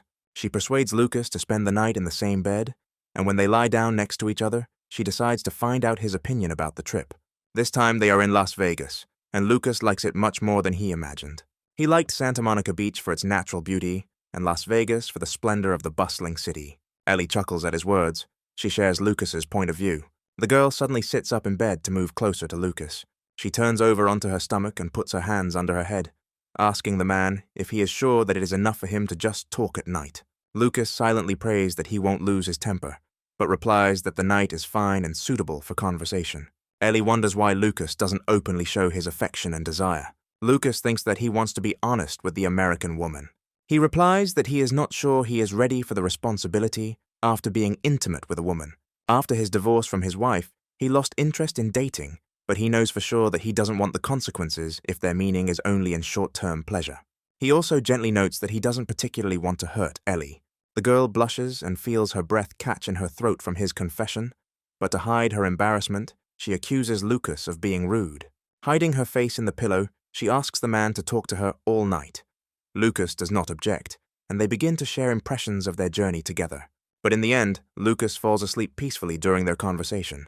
Ellie looks at the sleeping Lucas and gently touches his face, after which she carefully rolls up to the man's side and hugs him. She feels a little disappointed, but even such a first night in the same bed makes Ellie feel happy. In the morning, they pack their things and head to their final destination, New York. Lucas decided to take Ellie to this city and at the same time see many famous places in New York. He plans to return to Seoul from this city, as it is faster than via San Francisco. Lucas asks the girl to take care of herself and wishes her luck in her life and work. Ellie rushes to him and presses herself to his chest, hugging him tightly. She thinks it was great traveling with Lucas and asks him to contact her when he gets home. Having promised the girl that he would definitely contact her later, Lucas boards his flight and heads home. Lucas sits on the plane and thinks about the fact that the long journey to America has finally come to an end. That when he came to the States, he met a lot of interesting and good people, from startup leaders to the charming Ellie. He was also very impressed by the industry and culture flourishing in every corner of the country. And, of course, the enormous capital. When Lucas sensed this huge economic flow, he became greedy and wanted to join it. He realizes that he wants to make more money because it's the most fun there is. When he lands in Seoul, he suddenly realizes that he is greeted at the airport by a familiar face. Dan arrived at the airport with a name sign and called Lucas to come to him. The man is surprised that his colleague came especially to meet him. And he's not the only one who came to meet Lucas. Sue approaches the men with a soft smile, happy to finally see Lucas after a while. Lucas is happy to see her, and Dan chuckles behind his back at his colleague's reactions. Lucas wonders how Sue was able to arrive during working hours, but the girl replies that she was nearby. The colleagues decide that after Lucas's trip, he will want to have a bite to eat, and the man agrees and takes them to a good restaurant. At this moment, Lucas's phone signals incoming messages from Maria, although he doesn't pay attention to it. After a good time with Dan and Sue, Lucas finally comes home. He reflects that American landscapes are good, but nothing compares to his homeland. Before unpacking his luggage, he decides to check the notifications on his phone. He is delighted to receive a message from Charlie, who invites him to come to America more often. Smiles at Ellie's message, in which she talks about a successful interview at a large American company. Ellie writes that they will see each other soon, and Lucas is puzzled about the reasons for the possible meeting. But then he notices the number of messages from his ex-wife, Maria. In her messages, Maria puts on a comedy act and presents herself as a tender, suffering wife. She writes how sad she is that he left for the States without telling her anything. She talks about how much she misses him, and that only after they broke up did she realize the strength of her love for Lucas. Lucas sweats in horror when he reads these messages. He thinks that Maria has gone crazy. Subsequent messages contain information about gossip within the company, which talks about money Lucas lost on investments. The woman writes again and again, and when she doesn't receive a response, she begins to get irritated. In the end, she just bombards him with insults and threats. In her latest messages, Maria threatens that Lucas will have a hard time at work. This behavior impresses Lucas, but he immediately blocks all of his ex-wife's numbers on his phone so that she can no longer bombard him with messages. He once again admits that the divorce from Maria was one of the best events in his life. The next day, he comes to work with bags full of souvenirs for his colleagues, and in an elevated mood. He is alarmed by the fact that the company's employees look extremely sad. He is trying to figure out what happened to the atmosphere when several people from his department approach him. They ask Lucas about his vacation experiences and share their own investment success, which they have enjoyed thanks to Lucas's advice. Then Lucas realizes that the reason for the decline in morale in the team is unsuccessful investments in cryptocurrency and large financial losses. Suddenly, from behind, someone mockingly calls out to Lucas, who has returned from vacation. Senior colleagues with whom he has good relations, namely the manager and the head of the department, come closer to say hello. Lucas is very happy to see them both after so many days of his absence. He takes them to a meeting room to give them the souvenirs he brought, which are expensive watches. Taking the Rolex in their hands, the men look at it in shock, afraid to believe that what is happening is real. However, the man confirms that they are holding a branded item in their hands. Lucas thanks the men for their help and understanding during the last years of his work. That's why he wanted to give the manager and the head of the department memorable gifts. However, the manager suddenly frowned, his face darkened, and sighed heavily. Lucas looks at this strange reaction to his gift with surprise. men begin to make excuses that they cannot accept such an expensive and special gift. Lucas tries to reason with them, telling them not to worry about the price, since it doesn't really matter to him. The department head, sweating, says that someone is gossiping around the office that Lucas has lost his assets. Lucas immediately denies this information, which surprises and pleases the men, who note that this is not the first time the rumor has appeared. After receiving information about who the rumormonger might be, Lucas heads to the roof for a break. Almost immediately after, Jack, and the colleague who let other employees down in the cryptocurrency story, rises up. Pretending to care about Lucas's fate, Jack tries to find out if he is doing well financially. Lucas smirks contentedly as he begins to lead the man into his trap. In the past, Jack had always bullied him and other employees with less experience, so Lucas had a good chance to get revenge.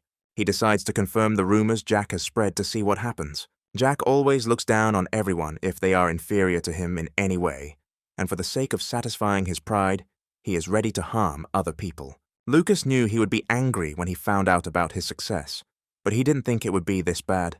Jack explains his curiosity by his concern for Lucas and his future. He puts pressure on the man, inviting him to talk freely about his problems. Deciding to play along with him in order to fulfill his plan, Lucas decides to give Jack some information. Lucas replies that things are not going well for him, and he didn't want to tell anyone, but he can trust Jack. Jack immediately beams and begins to convince Lucas that he won't tell anyone anything. Then Lucas gives him information that he is broke and has less than 10 million won left in his account.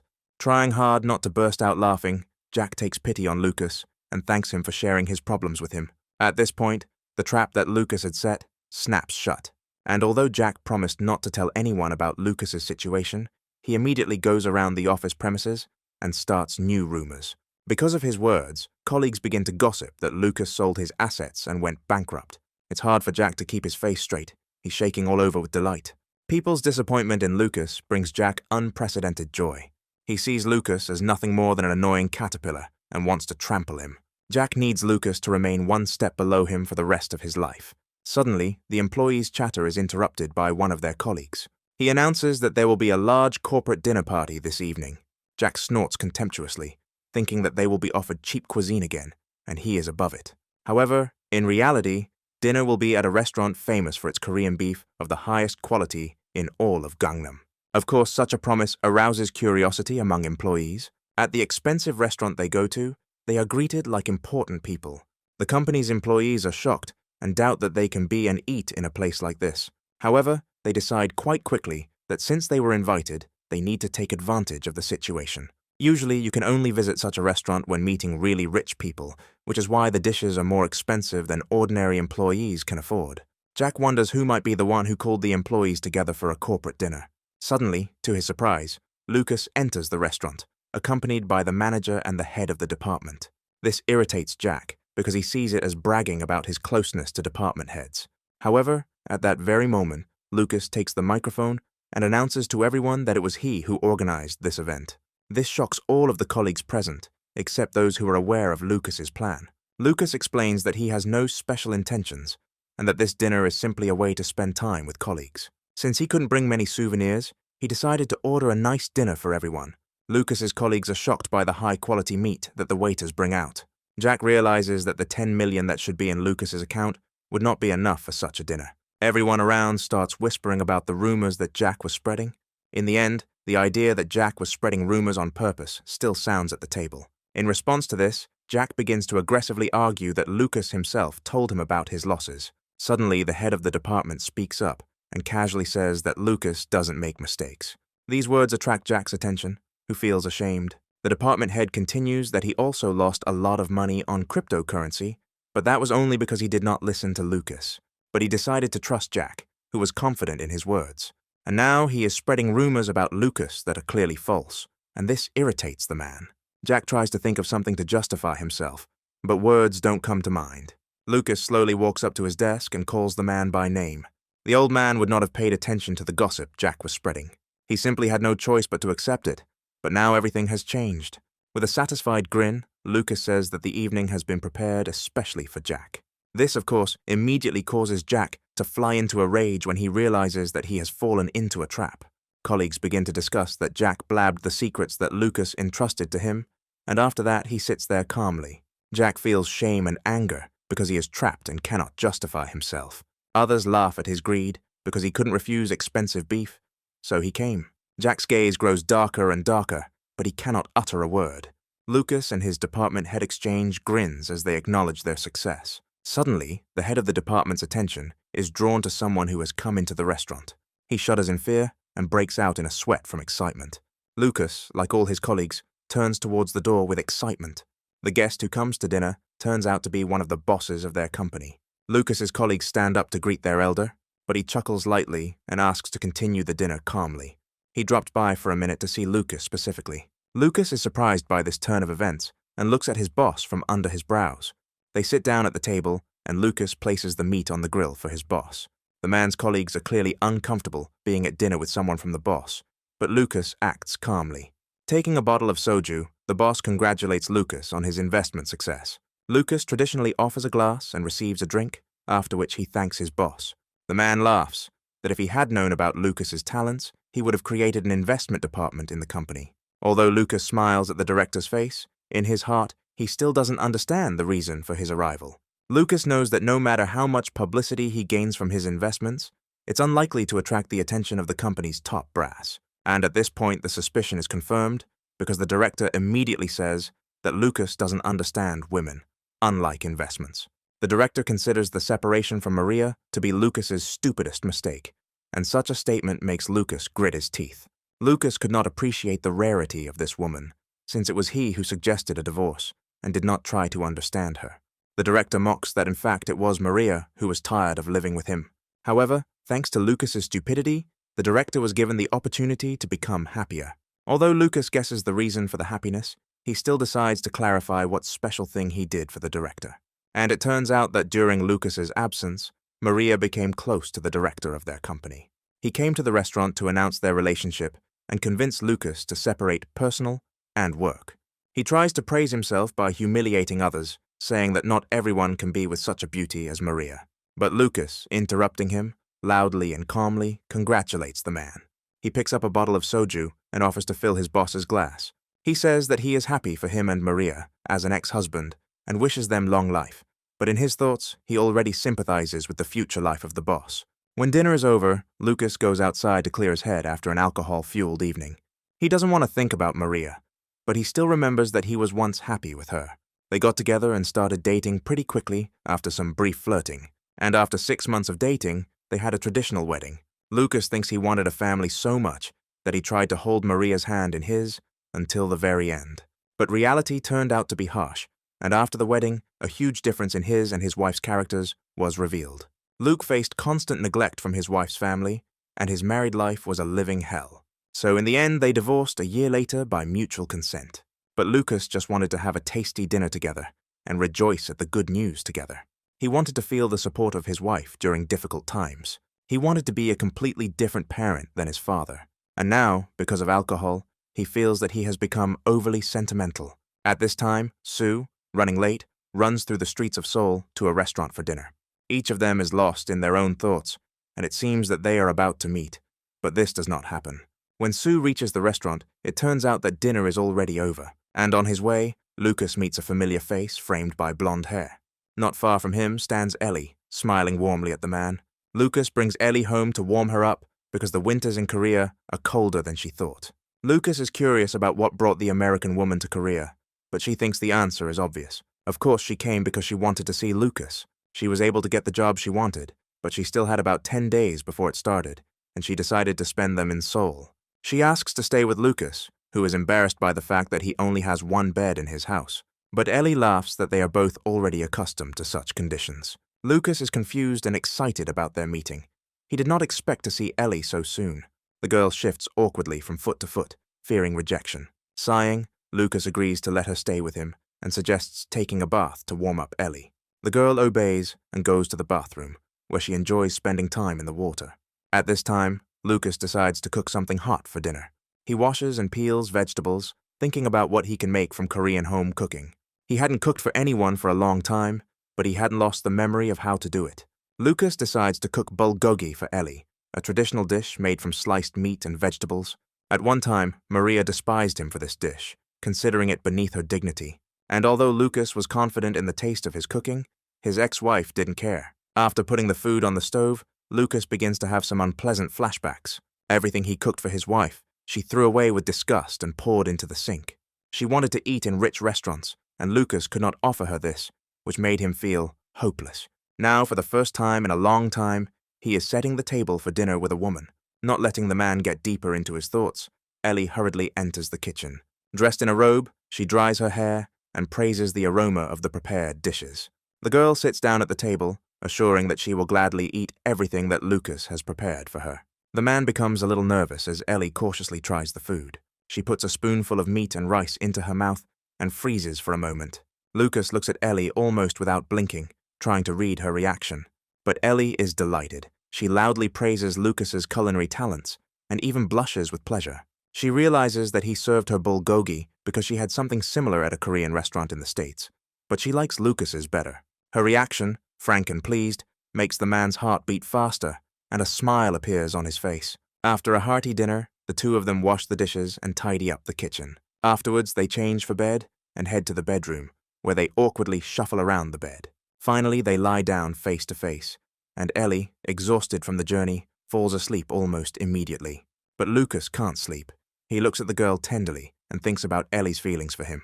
He is afraid to start a complicated relationship, but he can't help but notice that she is in love with him. His hand involuntarily reaches for her light hair, and he tucks a strand of hair behind the girl's ear. His fear of letting Ellie get closer is due to the fact that he is afraid that the girl will hurt him if he opens his heart. He thought he was doing well, but the scars from the divorce were deeper than he imagined. Yet meeting her made him doubt that solitude was the right path. The girl, half asleep, moves closer and presses herself against Lucas. He can't help but gently touch Ellie's forehead with his lips, too immersed in his thoughts about feelings. Ellie's eyes open almost immediately from the touch, and they look at each other, embarrassed. The tension between Ellie and Lucas is sparkling, and the girl gently touches his chest. Not wanting to push away the one who looks at him with such warmth, Lucas pulls Ellie closer and presses his lips to hers. He can no longer resist Ellie's charm, and they spend the night together. In the morning, the story takes us to the office and production facilities of a medical company with which Lucas's firm cooperates. The company's director speaks on the phone with partners and learns with horror about several broken contracts. It turns out that several contractors have refused to work with this company in the last month. At this moment, the telephone rings loudly and the CEO grabs the receiver. He is surprised to recognize Lucas's voice on the other end of the line. After a short conversation, they agree to meet, and Lucas arrives at the office.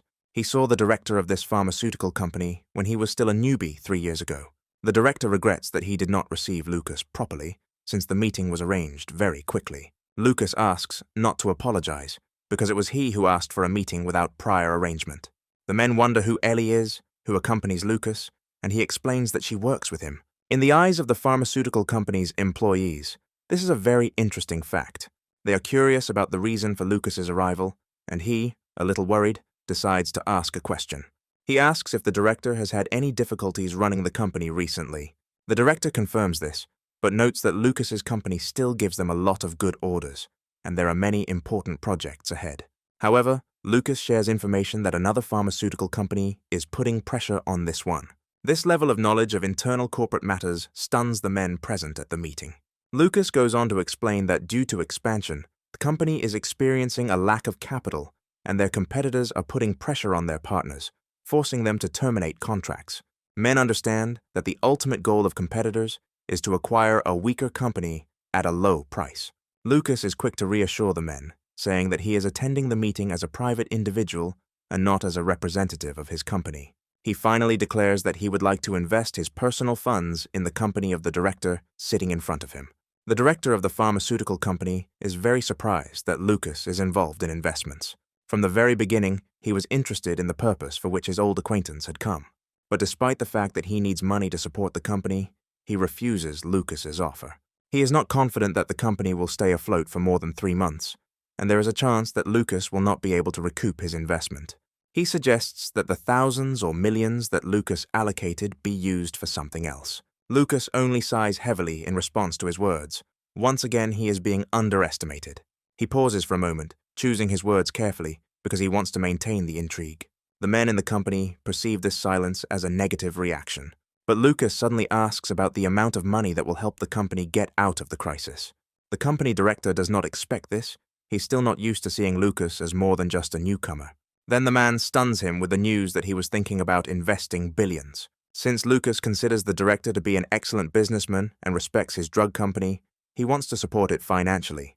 He invites men to review the total amount of assets in his account and name any amount they need. The company representatives are speechless from shock and can only look at Lucas's phone.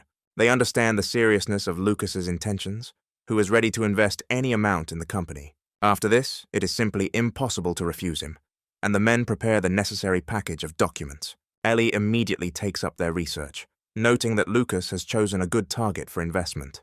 Despite the difficult situation due to construction and loans, the company has high productivity and many clients with long-term contracts. Therefore, by solving the company's current problems, there is a chance that income will increase significantly.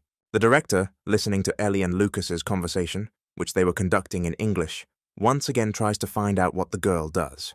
Then Lucas fully introduces her as a financial expert working in a large American company.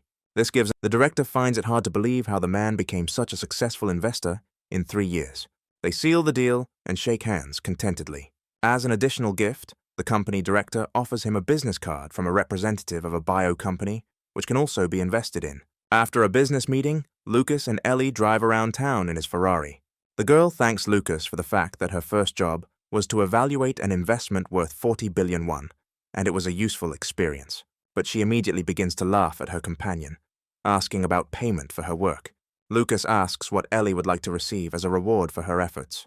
The girl suddenly smiles slyly and says that she has an idea. There is something she has long dreamed of doing with Lucas. So very soon, Lucas finds himself handcuffed to a chair in some basement. Blushing with delight, Ellie suggests that they have some fun together. It turns out that the girl brought Lucas to a quest room that she read about on the internet.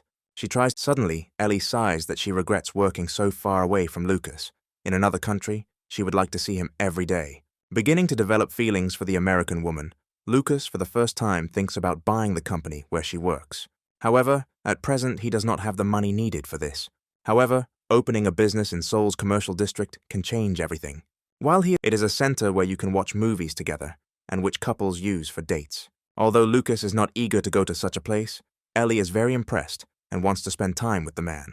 When they get inside, she's very excited about her idea. The American woman's beauty immediately captivates the center's employee. But when he sees a girl of this level with an ordinary-looking Korean, his mood changes. He looks at Lucas almost menacingly, despising him for his success. The center's employee believes that he looks no worse than Lucas, and that this situation is unfair. Meanwhile, Lucas and Ellie choose a movie, and the employee automatically assigns them a room, responding in a friendly manner. Then he mentally reproaches himself because he doesn't want to be nice to this couple. Ellie wants to watch the movie that interests her as soon as possible, and Lucas supports the girl. Then, if he hears any indecent sounds from the room, he can break in. In this way, he will ruin Lucas and Ellie's date and get moral satisfaction. But after half an hour, the floor is polished to a shine like never before. But the obscene sounds are still not heard.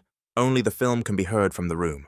The man looks awkwardly at the door, not understanding how Lucas can just watch a movie alone with such a girl. Lucas and Ellie are sitting on a special bed, hugging each other, but their attention is really focused on the movie. The film is dedicated to the epidemic that took many lives. The film leaves a heavy impression, and Ellie involuntarily asks the question of how they could live during an epidemic. Lucas replies that there will be numerous casualties, and the economy will completely collapse. However, according to Lucas, everything in the film is too exaggerated. After all, there are people who do not lose hope in any situation, and they will be able to unite and defeat the disease. The girl looks at her companion with a satisfied smile. She admits, a little sheepishly, that she is impressed by his cool speech. Later that night, while Lucas and Ellie are sleeping in his apartment, the man hears Ellie breathing heavily. Turning the girl over onto her back, he wakes her up and watches in horror as blood flows from her mouth. Then he grabs Ellie, throws her on his back, and hurries out into the street to catch a car to the hospital.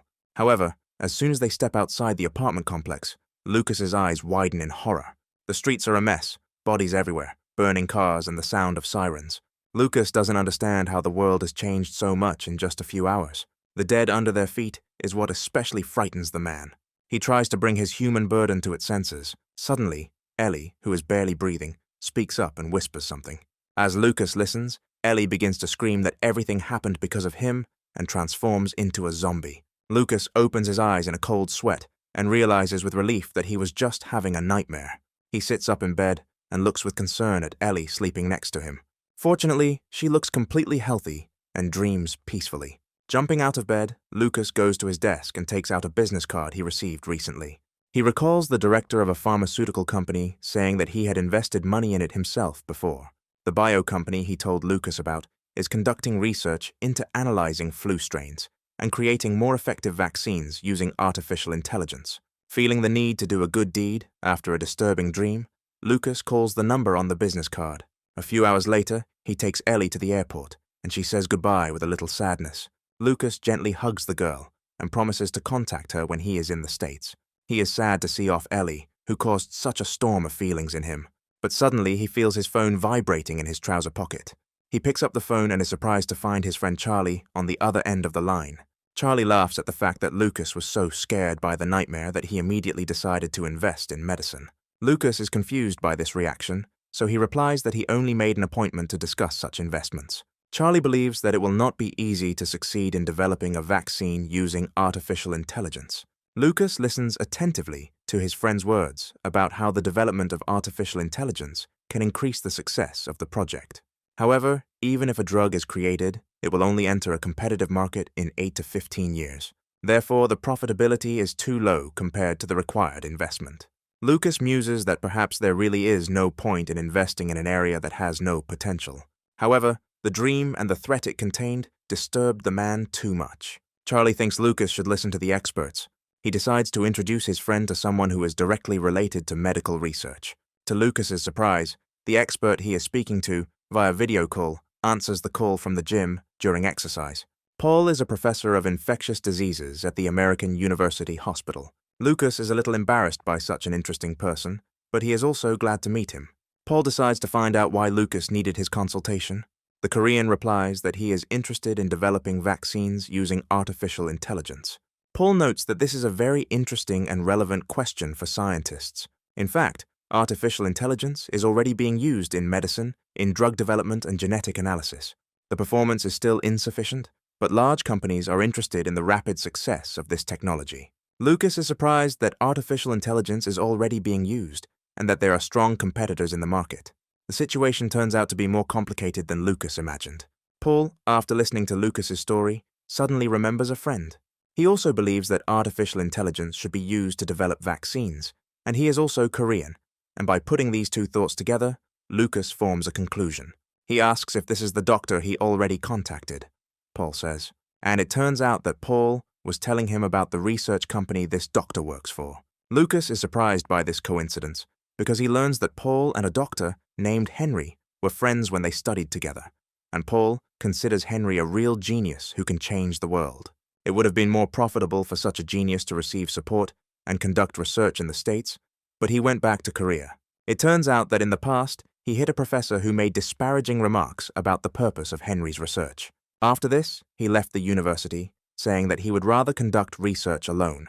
Lucas is scared because he immediately imagines that things will be tough for him too. Once Henry finds out that he has changed his mind about investing, he will immediately hit Lucas himself. Paul is very eager to join Lucas and Henry's meeting, so he immediately volunteers to come to Seoul. And the very next day, they meet at the research center where Dr. Henry works. The American is taller than Lucas and broader in the shoulders, but he is quite a nice person. But the CEO of the bio company Lucas wants to invest in looks very weak and exhausted. Paul and Henry greet each other joyfully after a long separation. Lucas breathes a sigh of relief because Henry doesn't look threatening, but just as Lucas decides to discuss investments with him, the doctor begins to cough up blood. As a result, its splashes cover the men standing in front of him. Paul sympathetically holds his coughing friend, patting him on the back. Lucas looks at this picture with an awkward smile and still thinks that maybe he should invest in something else. Having drunk energy drinks and come to his senses, Henry introduces himself to Lucas once again and apologizes for the inconvenience. Paul laughs at him, saying that the reason for his troubles is the lack of training. Lucas still decides to find out if everything is okay with the doctor's health. It turns out that he simply didn't sleep for 5 days to prepare for the meeting.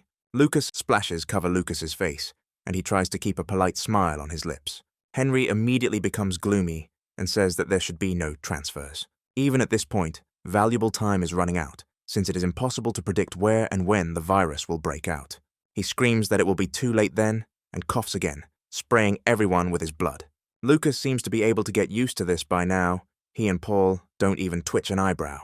Henry grabs the remote control to show the guests a presentation about the importance of his project. He wipes the blood from his face and tries to gather all his strength. Flu, according to the doctor, looks like the same virus as a cold, but there are still significant differences between them. The common cold is caused by several viruses and has mild symptoms, while influenza is caused by one influenza virus and kills up to 1 million people each year. Lucas is stunned by these statistics. He had no idea that the consequences of the flu could be so serious. Flu is constantly mutating. History has already seen strains of bird flu, swine flu, and Spanish flu, the latter of which at one time took the lives of 40 million people. And since the population density of cities is now much higher, the danger is also greater. Now, an outbreak of such flu could turn into an unprecedented pandemic. Dr. Henry is doing his utmost to prevent such a development. Current flu vaccines will be useless if the flu mutates. Something new will have to be created. That's why Henry's research is aimed at reducing the speed of the new strain and creating a vaccine using artificial intelligence. The doctor gives Lucas and Paul papers with the results of his research. Professor Paul reads the documents especially actively, but does not stop his physical exercises for a second. The man is delighted that Henry continued to work on his project, even after leaving the States. Henry says he doesn't have the most financial support in Korea, but it's enough to continue his research.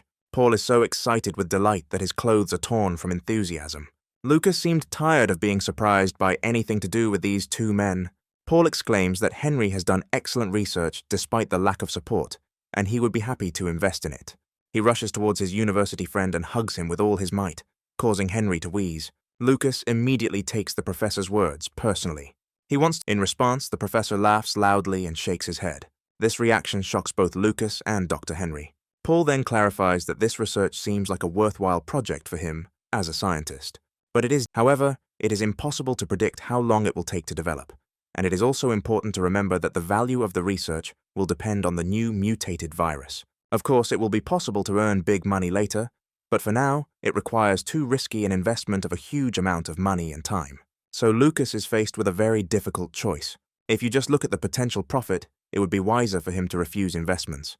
But Lucas wants to help develop medicine. Seeing that the potential investor is deep in thought, Henry decides to propose a risky idea. If he does not achieve any significant results within 5 years, he will hand over all the results of his research to Lucas and resign. Both Paul and Lucas are shocked that Henry would do such a thing. However, the doctor thus shows his determination. Besides, if his company does not succeed within 5 years, all the research will be worthless. He is so determined that he is ready to burn everything he has in an attempt to achieve his goal. Lucas inquires about the company's required investment, and it turns out that it requires about $2 billion annually, but the more the better. Lucas, after listening to him, declares that since the doctor is so serious, he is ready to provide him with reliable support. Lucas is still not sure if he is doing the right thing, but Henry's passion for his work makes it worth it. So he comes closer to the doctor and extends his hand to shake his, wishing him further success. Henry, relieved, lets blood out of his mouth again and promises to do his best. And then he faints, and once again covered in blood, Lucas only sighs. But he is very interested to know what will happen in the next 5 years, and what will happen to his investment. Meanwhile, in the building of the company where Lucas works, Sue is in a hurry to start her working day. She walks into her office and greets her colleagues in a friendly manner. One of the colleagues says hello back, and Sue asks him if Lucas is here. Looking around, the guy says in confusion that he was here just recently. Assuming, she is very happy that she will be able to see her senior colleague, and so she hurries up the stairs to the roof. She notices through the half-open door that Lucas is talking to his manager. But as she reaches for the door handle to approach, Sue hears snatches of conversation. Lucas hands the manager another letter of resignation, and this time it is definitely for dismissal. The girl freezes in the corridor. She simultaneously wants to intervene and is afraid to approach. Like all people, Lucas dreamed of being an unemployed man with a lot of money. People have very different dreams, but he considers this one to be the most sincere. He will know you won't have. Now Lucas has complete economic freedom, and even if he doesn't work, money works for him. Lucas was finally ready to become unemployed with a huge amount of money. On Lucas's last day at work, his manager says that he has always been a diligent and hard worker. He hopes that the man will be able to achieve success outside the company. Lucas sincerely thanks his colleagues for the time he spent in the company, which gave him a lot. When asked about his future plans, he decides to say that he is thinking of simply continuing down the path of investing. The manager shakes Lucas's hand and tells him to invite him for a drink if he's around.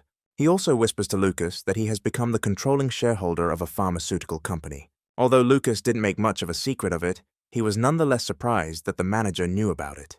A young colleague sees off his friend in tears, as he is very sad to say goodbye. He pounces on Lucas with hugs, and he feels uncomfortable with such a display of emotion. However, the manager who hears this, immediately starts teasing the employee. He notes that there is nothing wrong with wanting to get rich. Therefore, if he wants, he can immediately write a letter of resignation, and the manager will sign it. In tears, the boy takes back his words, and whines that he will work harder. The manager asks Lucas if he plans to go into other departments as well, and Lucas has a great plan for that. He has someone to say goodbye to, so he goes up to the department where Maria works. The woman immediately begins to mock the fact that her ex-husband decided to quit his job.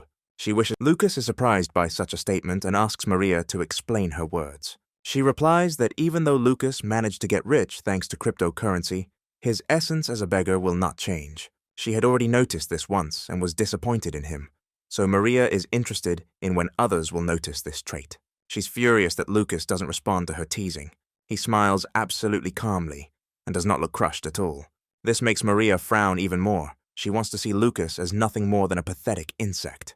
But the man says that he really got rich thanks to luck, bought an apartment, a car, and is very happy. And all this luck came to him only because they divorced in time. The woman is furious and can't believe that her once beaten husband would speak in such a way. But Lucas calmly turns his back on her and leaves, adding that he has marked her numbers as spam so that she can never contact him again.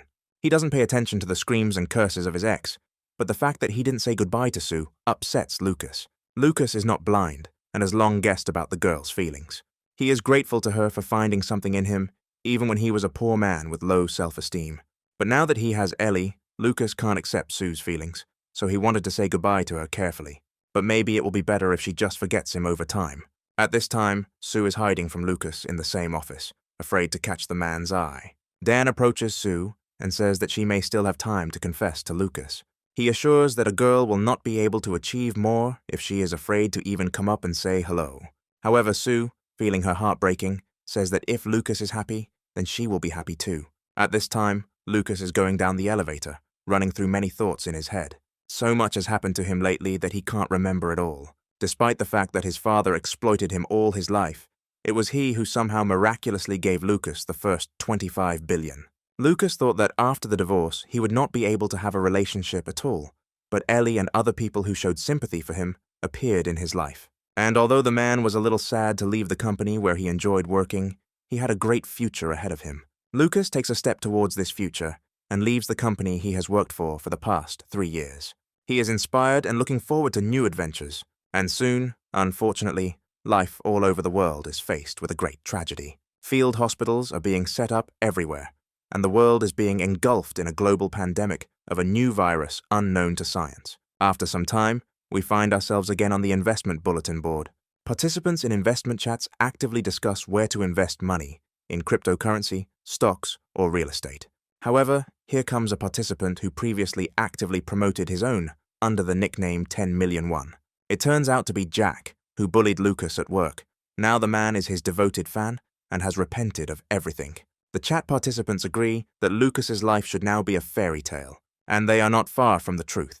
He moved to a new house, even more luxurious than the previous one, so much so that Lucas now has a security staff of many armed men and a personal swimming pool. And the man's popularity became the reason that a journalist came to visit him for an interview. After receiving praise for his new home, Lucas happily replies that he bought it for when he stops over in Korea. This is a great indication that Lucas has entered the top 10 richest people in Korea. And this, despite the fact that he is only 32 years old, which is quite a young age for all his achievements. The man stands confidently in front of the camera, dressed in an expensive suit, and smiles softly. He has already settled into a luxurious environment. He is used to expensive cars and traveling. Now even being on the covers of magazines doesn't surprise him much, but he still wants to show off the published magazine to Ellie. Lucas texts her that he will be coming to the States soon and wants to see her. However, the man does not receive an answer, and this makes him worry. This causes Alice, the new secretary and security guard, to call his name several times to get his attention. Lucas apologizes for his inattention, and this time listens seriously to her report on the growth of assets and the profit received. All this leads to Lucas soon becoming one of the richest people in the world. Lucas feels satiated and uninspired. He wants something new and groundbreaking. Just in time, Alice tells him that there is a message from Dr. Henry. In it, the man reports that signs of an impending pandemic of a dangerous virus have appeared. Although the place of origin is difficult to determine, the infection has spread to many countries. Lucas regrets that an epidemic might happen, even though he has invested in the healthcare sector. That's why the man decides to help solve Henry's problems and build additional housing for his employees. Although they rented a large bus to transport the lab staff, Lucas believes that such measures are not enough. That's why he suggests acting more radically and improving their lives, since they have the opportunity. After all, these are people who work even at night, and it is inconvenient for them to live far from the laboratory. So Lucas decides that it would be in his best interest to build a new building. To implement his idea, he turns to an old friend, Chloe, whom he met on the plane. For a business, the girl is angry with Lucas because he asked for a meeting about work. He wants one of her company's divisions to help with the construction work, while Chloe herself hoped that the man she met 2 years ago would ask her out on a date. Lucas says he couldn't get in touch with the girl because he was always busy with investing or traveling. Chloe is surprised that Lucas now has a personal bodyguard, a large black man. Lucas explains that he hired him while traveling so that he wouldn't get stabbed for €100. The girl sighs, but agrees to take on the construction, but she has conditions, and one of them is the shares of Chris's company, which Lucas bought. Still, Chloe's car company is showing great interest in autonomous driving. Lucas agrees to these conditions quite calmly, not seeing too much damage to himself. But Chloe's second condition evokes much more emotion in him. The embarrassed girl hides her face, as if she is afraid to say what is on her mind. But having made up her mind, she says that she wants to get really drunk with Lucas. At this time, an important conversation takes place in the company owned by her father.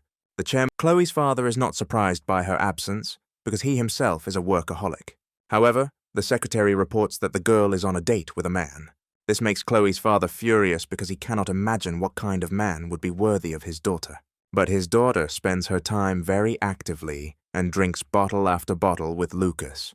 She persuades Lucas to drink more, but the man knows when to stop. He hands Chloe over to her staff, who promise to take Chloe home. As soon as Lucas is away, Chloe instantly comes to her senses, as if she had not been drinking at all.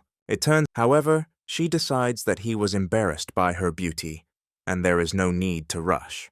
Chloe confidently declares that there is no man who would not fall in love with her. At the company office, the girl's father is waiting impatiently for her, and a negative aura is gathering around the man. Chloe asks her father not to make a mountain out of a molehill, insisting that the meeting was business. First of all, Chloe wanted to buy out Lucas's shares in one of his American companies. The father is pleased that Chloe saw the meeting as business rather than romance. However, she openly admits that she has been in love with Lucas for a long time, which shocks the chairman. Chloe doesn't care that Lucas is divorced because she doesn't see anything special about couples dating and breaking up, and she doesn't intend to listen to any of her father's complaints about her beloved's candidacy. Her father whines that he introduced Chloe to nice boys, but she rejected them all, and Chloe replies that they were useless heirs to conglomerates. Chloe prefers to listen to her intuition, and it tells her that Lucas is a special person. She is confident that Lucas will be able to bring a real wind of change. The next day, Lucas goes to the bio company and meets Paul, who throws himself at him with a hug. Suddenly, Professor Paul is met with the sharp gaze of Lucas's security guard. Lucas's guard gets an equally appraising look at Professor Paul. As a result, a spark flies between the pumped-up men, and they begin to measure their muscles and agree to go to the gym together. Hung with the remains of clothes that the men had torn off in show-off, Lucas sighs softly. The current situation with the pandemic is, according to the professor, very bad. In just a month after the outbreak, the virus has spread to the United States, Europe, China, Japan, and the number of new infections has exceeded 25,000 per day, with a huge number of deaths. Paul asks Lucas for more computer power to run the artificial intelligence. This increase in capacity could help find a solution to both the virus and the necessary vaccine more quickly. At home, he sighs heavily, trying to figure out how to increase the power for the artificial intelligence to work. One of Lucas's ideas is to build a building to house a computer center, and he is also thinking about using foreign cloud services. But he is not confident in the success of these ideas, so he decides to distract himself with computer games. Realizing how much dust has accumulated on his computer from not using it, he comes up with a new plan. To see if it will work, Lucas needs to hear his friend's opinion. He jumps up from his seat out of impatience because it is impossible to sit still. If his idea works, it will not only lead to huge computer performance, but also to a new business. At this time, the phone on the guard Lucas's bedside table begins to vibrate. A man wakes up and hurriedly answers a call from his boss, who asks him to prepare an urgent trip to the States. At this time, a fierce shootout is taking place in San Francisco. Of course, not in real life, but in another game that Charlie plays. Suddenly, a large black man appears in front of Charlie's face. Lucas's security guard scares his friend. Charlie jumps up and starts threatening to call the police. And then he realizes that he is surrounded by a lot of strangers. Suddenly, a familiar voice comes from behind the men. Lucas apologizes to his friend for the intrusion because they rang and knocked, but Charlie didn't hear, and they had to come in. Once the misunderstanding is cleared up, Charlie admires Lucas's personal bodyguards. But not wanting to drag it out for long, Lucas decides to ask his friend how he feels about superhero cartoons, because Lucas has a desire to save the world together and become some kind of heroes. Right now, the world is in great danger, and men have a plan to save it. Charlie doesn't understand what the coin his friend is twirling in his fingers has to do with it. Lucas proposes to create our own cryptocurrency to solve pressing problems. He laughs when a friend suggests he seek treatment for his digital addiction. In fact, his idea has great potential for implementation. Lucas explains his plan to Charlie, who doesn't understand the logic.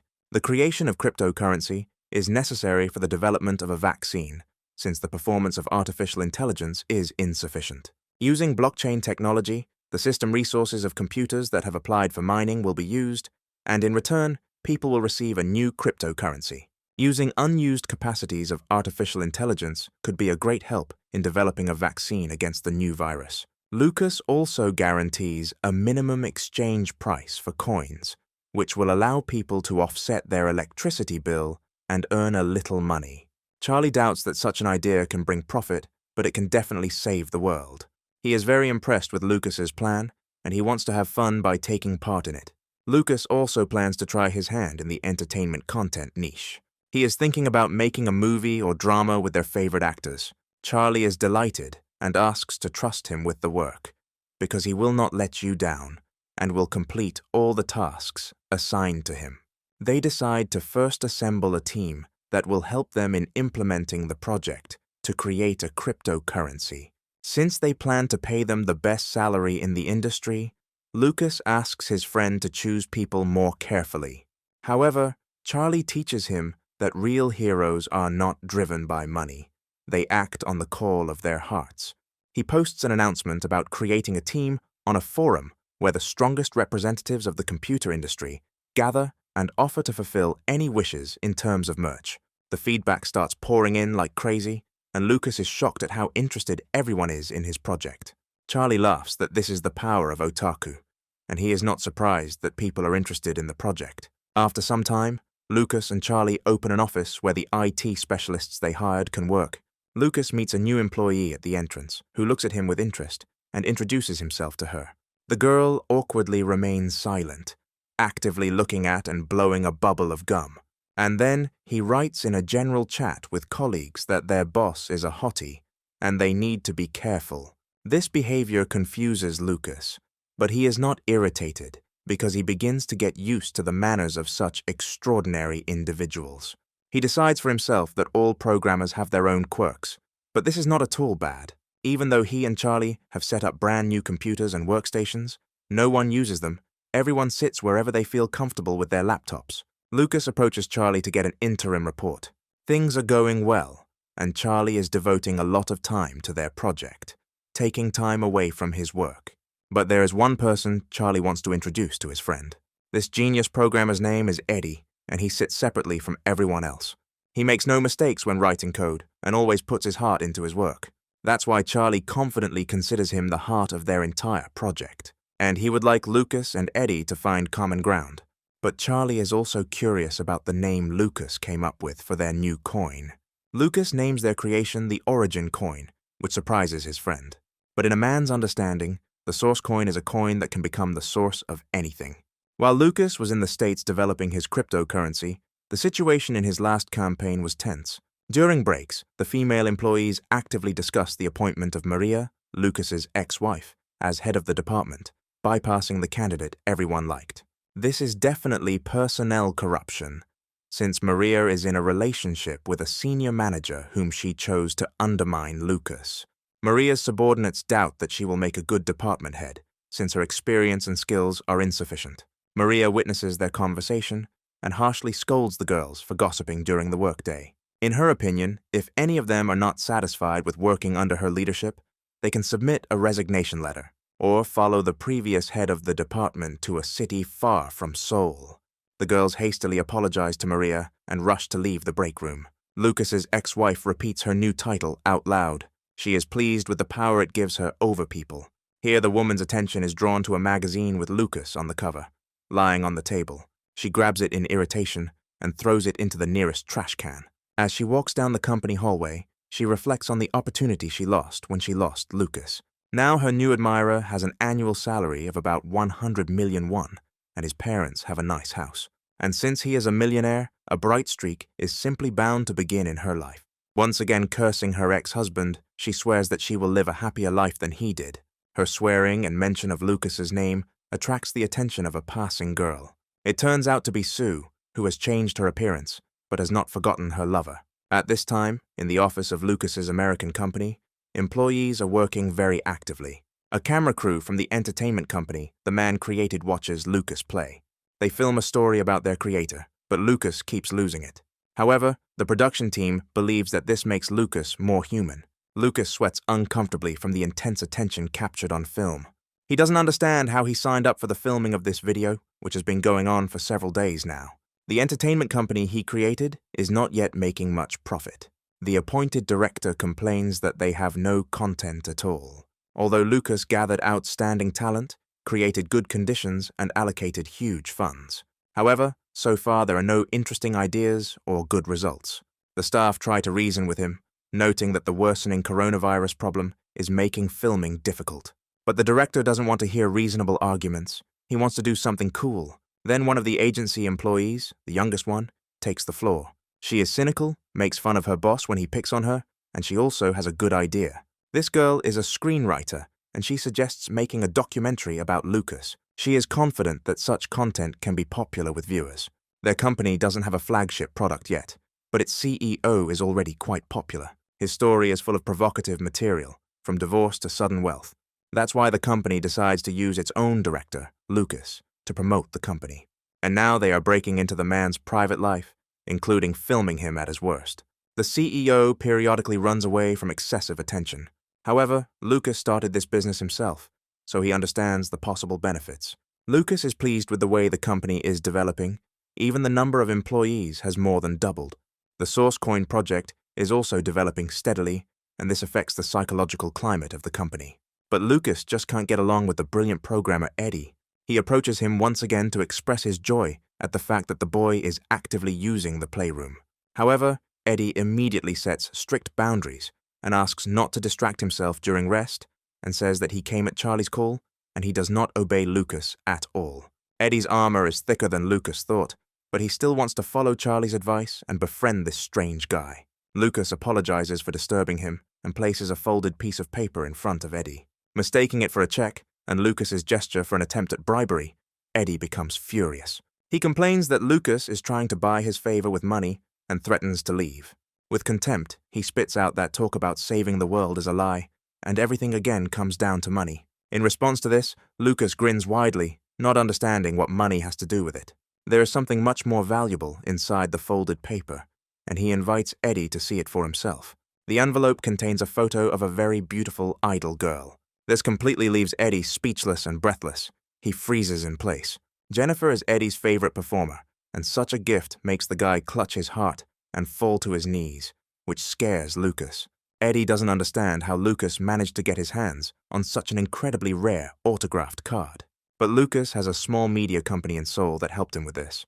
Feeling empowered, Lucas replies that since Eddie likes the performer so much, he can give him tickets to her concert if he can accidentally get them.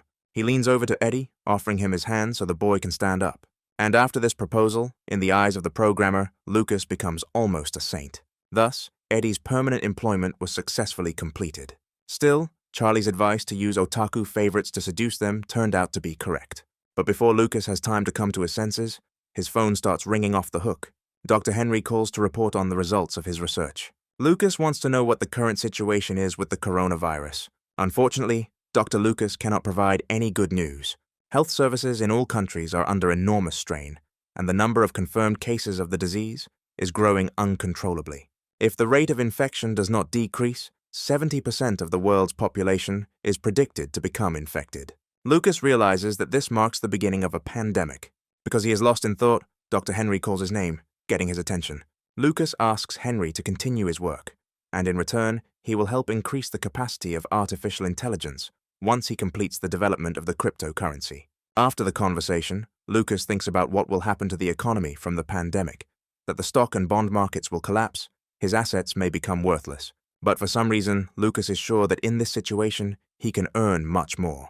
But you need to figure out how to make money when the economy is collapsing. For such a case, there is a special financial instrument, a put option. It allows you to earn money when the market price falls. But if someone benefits from the system, someone else will lose everything. Thus, put options can be used to make money even if the economy collapses. Lucas feels bad about making money during a pandemic while people are suffering. But he still calms himself down in time by saying that he is an investor and must think first and foremost about profit. After all, if he didn't have the money he has now, he wouldn't be able to save the world. Meanwhile, in the United States, a senator running for president claims that America will save the world from the coronavirus. News of this is broadcast in Ellie's office, who finally calls Lucas. She is shocked and furious that he wants to invest a huge amount of money in a risky put option and bet on the New York stock market to collapse.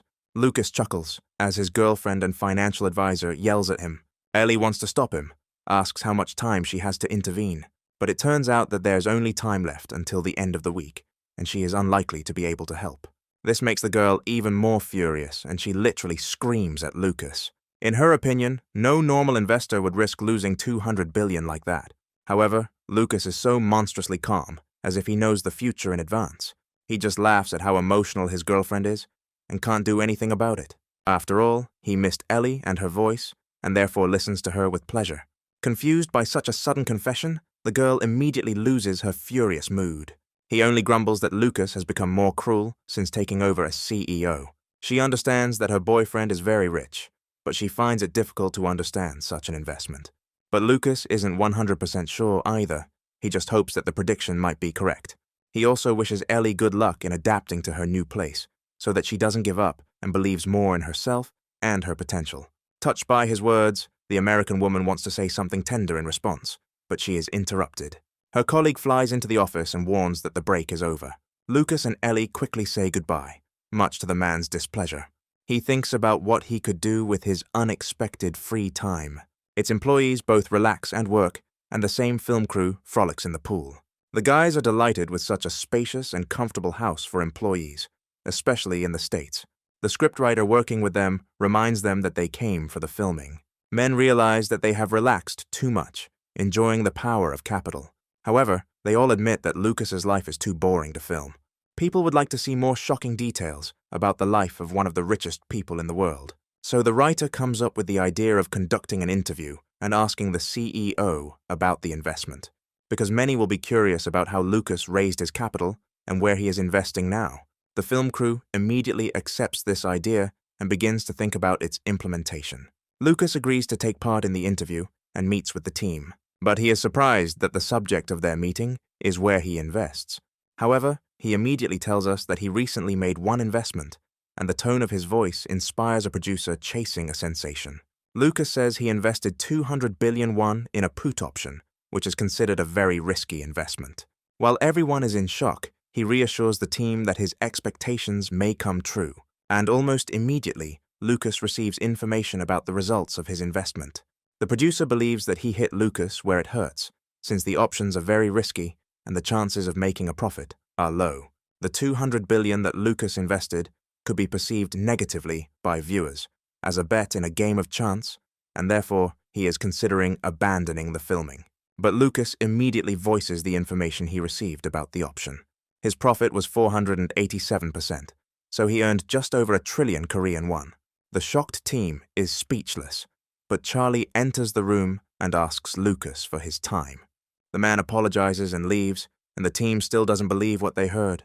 Charlie delights Lucas with the news that the origin coin is finally ready. And all this is thanks to the excellent team that the men managed to assemble. At this moment, Dr. Henry is in the world of his dreams. In his dream, he hears Paul's loud laughter and sees another training session that he is leading. All participants in the dream assume a muscular pose, showing off their physical fitness. This sight shocks poor Dr. Henry even in his sleep. Finally, Paul takes notice of him and invites him to practice. At the same moment, the doctor's coat is replaced by a sports uniform. From such a nightmare, Henry opens his eyes in a cold sweat in reality, lying on the couch. Paul stands above him, laughing and greeting his friend.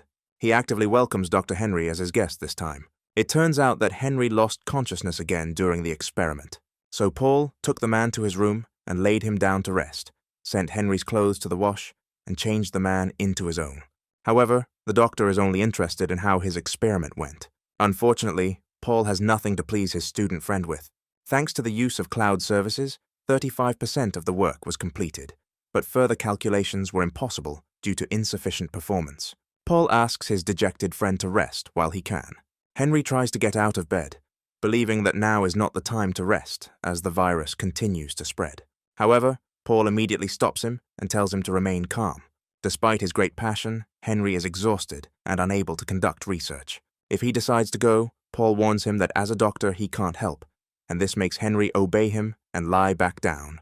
Henry remembers that it has been 7 years since Paul pulled him out of a fight with the professor. Paul is surprised at how much time has passed since that fight, but does not condemn his friend's actions. He winks at Augustus, noting that he never liked the professor either. Dr. Henry laughs loudly and heartily at his friend's reaction. Paul decides to find out what caused Henry to choose his path in life. Henry doesn't know how to approach this complex and tragic story, but he explains that it all has to do with the illness his younger sister had. It was an infectious disease that had eaten away at her body long before Henry could help her. Paul commiserates with his friend, who takes out a medallion hanging around his neck. Looking at the photograph in it, Henry remembers what a cheerful and talented girl his sister was, who had never been sick before. And after her death, Henry decided that he would definitely eradicate the disease that took his sister from him. He won't let anyone else get sick and die like her. Paul wonders what the name of the person so dear to his friend was. However, he doesn't have time to answer this question, as his employee bursts into Paul's room. A man shouts that there are problems with artificial intelligence. This news shocks Henry and makes him freeze in his tracks. Having ripped out the IV and grabbed the doctor's coat, he and Paul rush into the lab. Here their attention is drawn to a large screen with various indicators. It shows that the artificial intelligence is working and actively researching the virus. No one understands why computing performance has skyrocketed, but then Henry's phone rings. He picks up the phone, and Lucas, on the other end of the line, asks if the doctor is in the lab. It turns out that it was thanks to Lucas's company that the lab was finally able to move forward. The SourceCoin project has proven to be a success, which delights the staff. Lucas explains to Henry that he is using blockchain technology so that the bio company can supplement itself with the productivity of other computers connected to the system.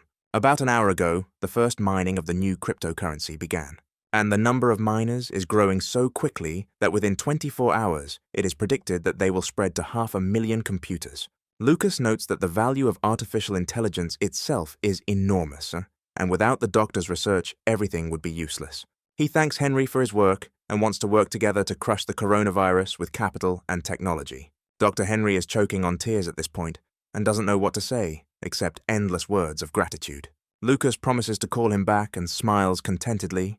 He's glad that everything worked out. At this time, Paul comes closer to the crying Henry and asks what name he chose for the artificial intelligence. This name becomes Surin, the name of the doctor's deceased younger sister. In the lab, everyone is extremely excited that a big breakthrough has finally occurred. Back in Lucas's office, everyone is happy that the Origin Coin project has been launched. Lucas throws a party and tries to give a speech of thanks, but the programmers prefer to celebrate with each other rather than their bosses. Lucas wants his employees to enjoy their day to the fullest. Charlie reassures him, telling him not to worry and to let the guys focus on the party. Lucas just hopes that everyone on their team is truly happy with the success. Charlie reminds them that they will now have to pay for the release of the Origin coin to a huge number of people. And this is huge money.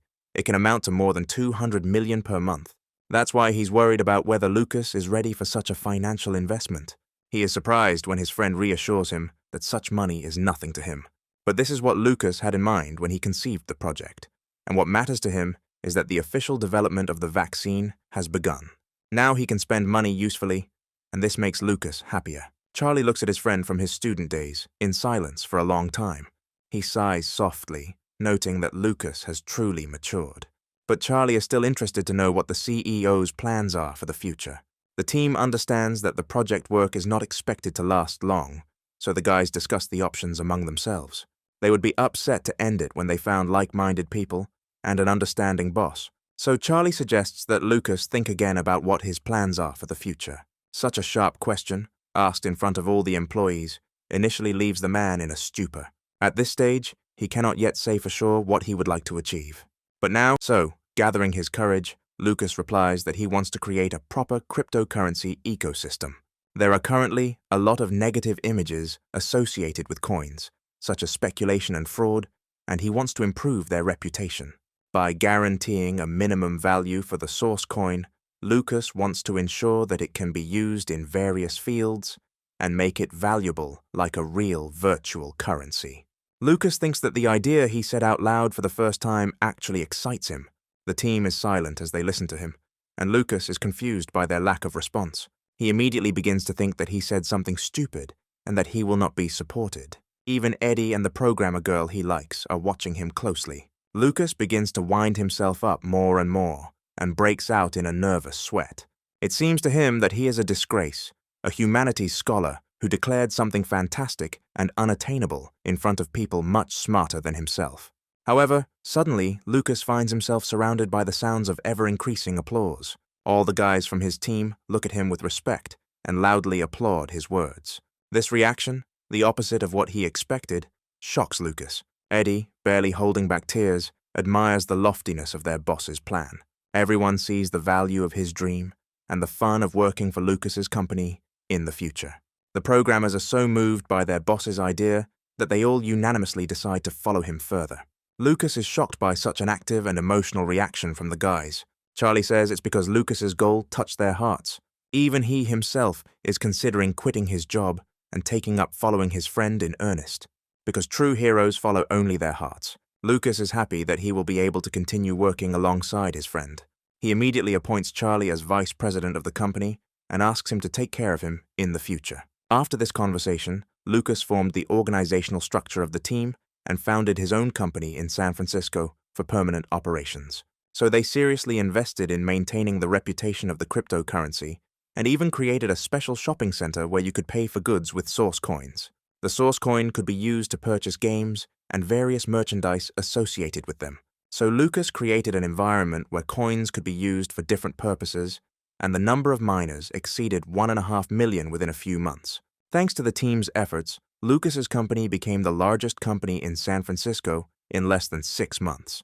The speech about the future of the company, which was recorded by the film crew, was uploaded to a video hosting site and became very popular. The company's growth has attracted the attention of financial market analysts, so one of them chose Lucas's company to implement his plans. Perhaps he thought dealing with Lucas would be easy, so he decides to visit Lucas's company and sets up a meeting. At this time, in Lucas's company, during a break, the employees discuss whether their company is strange. When many stop their activities due to coronavirus, she not only earns money, but also expands. At the same time, salaries even at the entry level are very high for the States. Plus, there are bonuses, allowances, and gifts. It's so good that the employees can't believe their luck and are worried. However, not everyone supports this paranoia and enjoys comfortable working conditions. The vice president of the company is a leader who places team members in the right places for maximum efficiency. And the president invests in breakthrough businesses and seems to have the gift of foresight. And, in addition, he is popular on the internet. When such people are at the head of a company, it can be quite difficult to fail. But their personalities are both amazing and terrifying. because they are unique specialists. One of these specialists is making fun of another for his popularity on YouTube and asking for an autograph. He tries to get Lucas to express his emotions, but he strenuously ignores him. When Charlie finally laughs, his friend declares that he is glad he is having fun. Lucas himself is embarrassed by his internet popularity, as he has been seen by people from all over the world, and he is not confident in his speech. However, Charlie believes that there is no need to be embarrassed, because the result was good. Thanks to this, many people learned about the existence of the source coin, and Lucas's company was able to announce its own direction of development in the cryptocurrency field. They also have the power to change the perception of even the most distrustful people. Lucas is touched by his speech, but Charlie thinks that he will still have to tease him about his blogging career more than once. Suddenly, Lucas's secretary enters the office and announces the arrival of a visitor. The men are surprised by the upcoming meeting and how nervous the girl is. The man who came was the one who analyzed the success of Lucas's company in the market. He introduces himself as Jim. He thanks Lucas and Charlie for accepting him despite the unexpected visit. Jim says his work is an investment accelerator. Lucas wants to know what investments Jim is dealing with, but he refuses to give out the names of his clients and is generally being somewhat evasive. This makes Lucas wary, since Jim doesn't give any specifics. If the company Jim works for were doing well, he would gladly reveal its name, but he keeps it a secret. Lucas immediately decides that it is not worth getting involved with Jim and decides to leave because he is not going to trust his investments to anyone else. However, Jim immediately begins to tempt Lucas with sums of tens of billions of dollars, which Lucas could lose if he declines his offer. After some tension, Lucas decides to listen to what the guest wants from him. He acts very confidently, as if Lucas really needs his services. He begins to explain the increasing value of cryptocurrency, since the amount of capital moved using coins cannot be estimated. However, it is even better to have full access to this capital, because it will help bring fabulous profits to those who take the risk. Taking up the conversation, Lucas asks if the man is sure this is possible, and he explains that all that is needed is to increase the price of the source coin. Since the public trust in the original coins is so high, he wants to use this and issue 10 billion of these coins, then use the press and connections to drive up prices and sell them on the stock exchange, easily making hundreds of billions of dollars. This scheme infuriates Charlie and Lucas because it seems so familiar. It only takes one look at each other for Lucas and Charlie to realize that they are thinking the same thing. They realize that Jim was the criminal who was illegally controlling the flow of cryptocurrency and rigging its rise and fall. In the eyes of the men, Jim looks like a villain who has now decided to lay his hands on their business. Charlie immediately stands up in irritation, not wanting to waste his time talking to the villain, but Lucas remains in place and remains silent, not showing such an aggressive reaction. It looks like he is deep in thought, doubting and wants to accept Jim's offer. He really thinks that his new acquaintance could be useful, and if his scheme is implemented, Lucas will never need money again, no matter how much he spends. However, he also understands what his agreement will lead to in relation to ordinary people. A slight smile touches his lips, becoming more insidious and cruel. Charlie is horrified that Lucas finds this inappropriate proposal interesting. Jim is already rubbing his hands, believing that Lucas has agreed to all his conditions. He offers to sign the contract right away, but Lucas stops him. You should wait with concluding the contract, because some complications are possible. Lucas is not going to act haphazardly in a matter that is important to both parties. Therefore, he proposes to conduct the conclusion of the contract later, officially and in a suitable place. Although this reaction embarrasses Jim, he has no choice but to refuse. He announces that their company will soon hold an official meeting. He leaves, grinning predatorily and contentedly at Lucas's decision. As he says goodbye, he is confident that the deal is already in his pocket and that he was able to intimidate and persuade Lucas to cooperate. Charlie's face darkens with rage that he can't hide. He slams his fist on the table and yells at Lucas to explain his behavior. He can't believe that his friend is going to accept such a criminal offer. Although he talked about creating his own cryptocurrency ecosystem, Charlie doesn't want to think about the fact that Lucas's words could have been a lie to the whole world. But what hurts him most is that his best friend lied to him. However, suddenly Lucas stops looking at Charlie with worry and starts smiling. This irritates Charlie even more because he doesn't understand the reason for this reaction. Getting up from the table, Lucas walks towards the exit of the room where the meeting was taking place. As soon as he opens the door, a film crew bursts in. Charlie looks at the people lying on the floor in shock. The guys from the film crew greet Charlie shyly. Lucas explains that the crew is there to film footage for his vlog. Since the videos about the ecosystem and development were such a success, Lucas decided to continue filming in-house, and their presence at the meeting was also planned in advance. Now they have a video recording of a meeting with a man involved in criminal machinations in the cryptocurrency market. Lucas apologizes to his friend for not having time to warn him. He just didn't know how to prepare Charlie for the plan he had in mind. But for this, he receives a strong undercut and a blow from the furious Charlie. The guys from the film crew watch the friendly brawl with interest. Charlie shakes his hands in irritation and straightens his clothes, looking at Lucas lying on the floor. Lucas is unable to cough after being in a strong chokehold. However, Charlie does not let him say a word and warns his friend not to do this to him again. Embarrassed by the misunderstanding, Lucas apologizes. The men discuss their next steps, and Charlie suggests that Lucas wants to hand over the recording to the police. However, Lucas believes that there is insufficient evidence and that it will only be enough for a scandal, and the criminal may even escape. That's why they decide to conduct their own investigation and collect as much evidence as possible. Then they can be handed over to the police and used to punish Jim and those behind him. At this time, Jim just arrives at his employer's home. It is a luxurious Chinese-style house with huge heavy doors on which a man is knocking. They open the door for him, but Jim immediately loses his power of speech from fear. An enraged, hungry tiger, the pet of his employer, comes out to meet him. Jim's boss himself slowly follows and apologizes for scaring him for nothing. The man approaches his pet, holding a chicken carcass in his hands, because it is time to feed the tiger. Jim is sweating from excitement and nerves. He's waiting for questions about the past meeting. As he thought, a Chinese man in traditional clothes immediately addresses him. He wonders how Jim's conversation with Lucas went, and Jim replies that he received a positive reaction to their proposal. However, they did not sign a fixed-term contract because Lucas wants to make it official. The boss is furious that Lucas asked for time to think. This kind of delay disrupts his plans, and he is not going to tolerate it. In a rage, he throws a chicken carcass in Jim's face, who asks for time to prepare the contract. The tiger, as if on command, roars and rushes towards the screaming Jim. He catches the meat right next to the man's face, sinking his fangs into it with a menacing growl. Jim's boss looks down at him in fury. This causes Jim to shake in fear, crawling away across the floor. The Chinese man explains that the most important thing when taming an animal is not to lose the initiative. It is also important to remember to feed and never allow yourself to second-guess yourself. After all, if the beast does not submit to the will of the owner, it will devour him. Jim falls to his knees and begins to apologize to the chairman. He promises to contact Lucas and arrange a new meeting, and to do everything possible to bring him to their side. Under threat of reprisal, he guarantees his boss a positive result. Pleased with this answer, the chairman calls the tiger to him and orders Jim to go to work.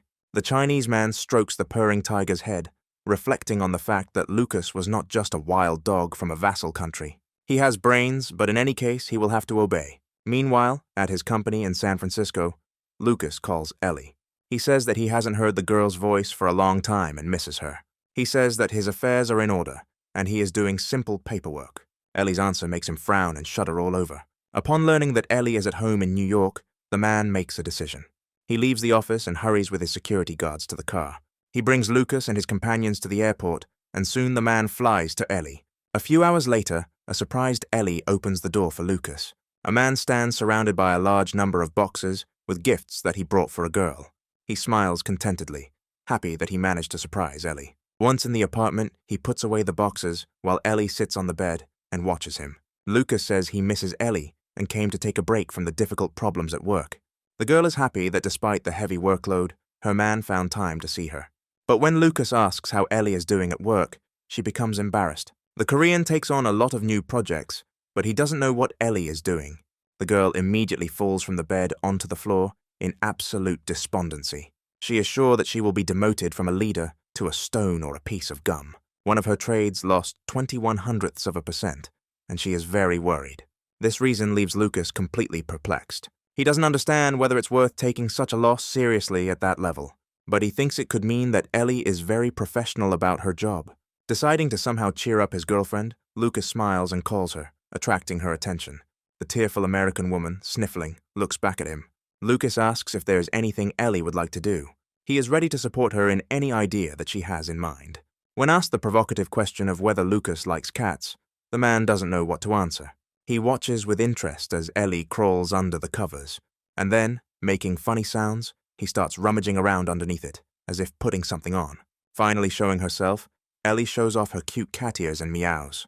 This causes Lucas to react actively, and he excitedly talks about how he will do more than just pet her this evening. The confused and satisfied girl looks up at him. The lovers, barely able to contain themselves, move closer, preparing to kiss. But then suddenly Lucas's phone rings and interrupts them. While an irritated Ellie is sulking, Lucas picks up the phone, answering the call. Dr. Henry calls and apologizes for interrupting the CEO's work. However, he has important news that he would like to share urgently. The bio company has made great progress in developing a vaccine. Although clinical trials in the United States are still to be completed, the vaccine has a 90% immune response. A joyful Lucas excitedly thanked the doctor for his work. Once the call ends, Ellie gets Lucas's attention again. There is no point in holding back any longer, and the couple spends the night together. Lucas can't sleep, thinking about the destruction of many countries' economies and the human losses due to the coronavirus. However, the situation can be reversed if a vaccine against coronavirus appears. Then the market may return to growth again, which means we need to come up with something in advance. Ellie wakes up and Lucas apologizes for possibly waking her with his sighs and fidgeting. But then he asks the girl to help him create a portfolio to buy new shares. Ellie asks how much the man wants to buy, and is speechless when Lucas says $12 billion. Lucas sincerely asks the girl for help because he needs her abilities. The lovers move to the kitchen, where they continue to discuss Lucas's plan.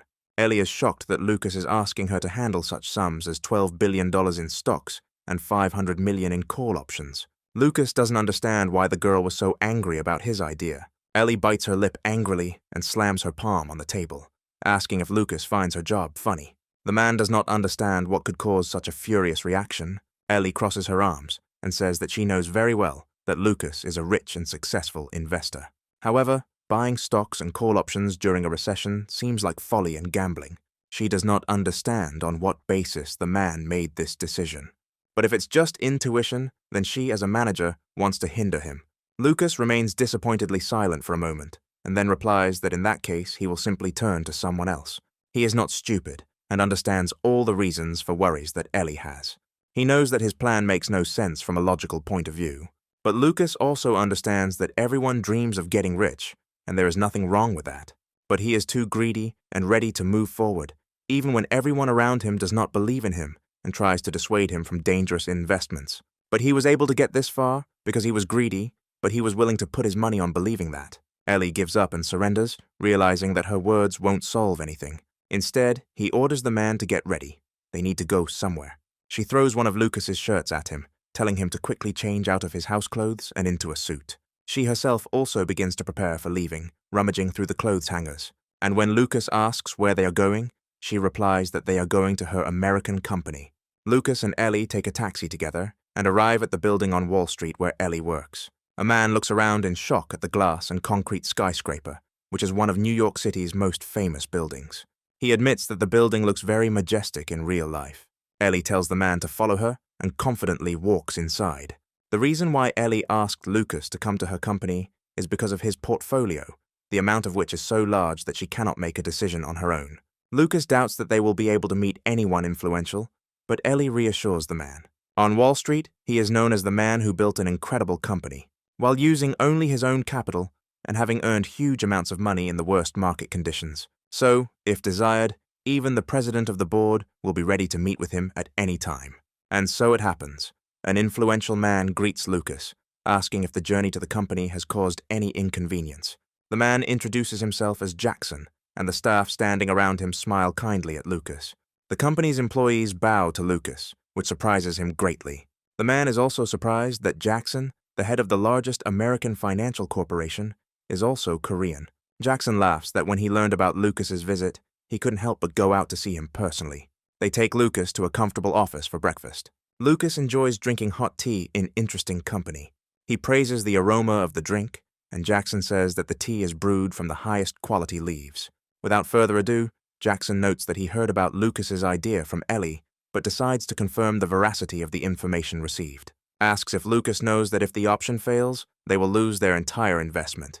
Having received positive answers to all his questions, Jackson nods contentedly. When it comes to buying shares, Jackson is willing to put his name forward and build a portfolio with the best terms. Lucas is pleased, but wants to know what the decision is about the call option. On this issue, Jackson sadly shakes his head in denial. He admits that for their company, such an investment could be difficult to manage. Jackson looks at Lucas and Ellie with a dejected expression as he says this. Lucas does not understand why his request could be so difficult for a global financial corporation.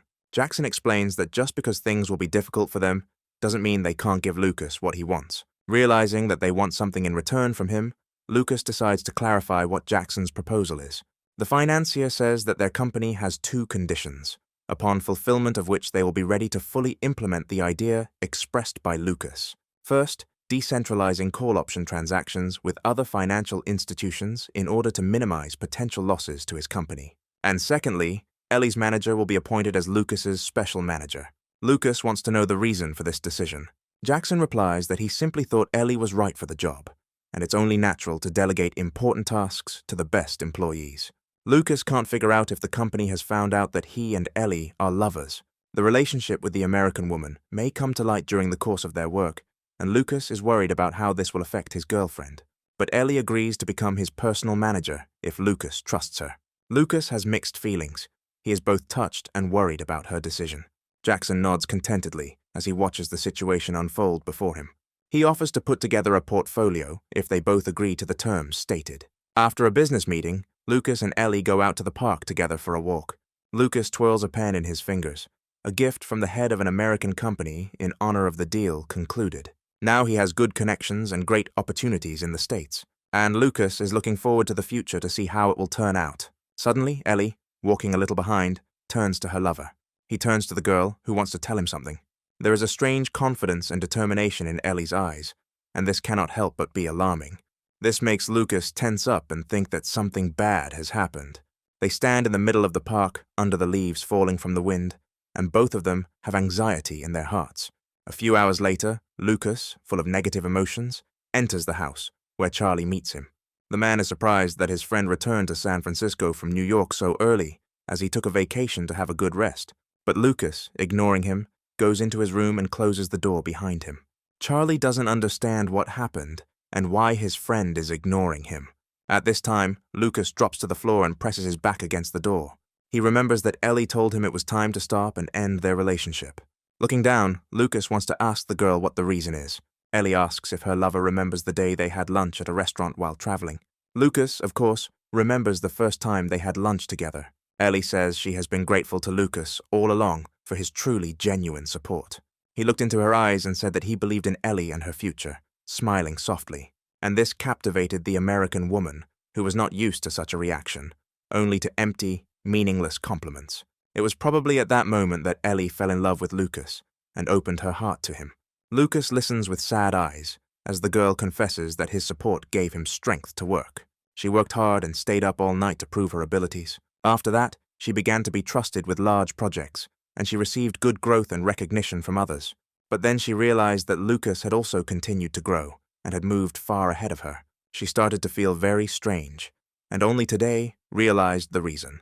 Ellie wants to not just be Lucas's lover, but to fulfill her dream of being his manager. Standing opposite her, Lucas is experiencing difficult and painful emotions. He thinks for a few seconds about what to answer Ellie, who broke his heart. But in the end, he still can't decide what to answer her, and only laughs sadly and awkwardly. However, he quickly pulls a mask over his face and asks to take care of him from now on as a personal manager. The American sincerely thanks Lucas for the good memories, and looks forward to working with him. They shake hands, thus ending their relationship. At home, Lucas looks thoughtfully at his palm and doesn't know what to do next. However, Charlie does not let him be alone and knocks on the door. Lucas opens the door, saying he wants to relax alone this evening.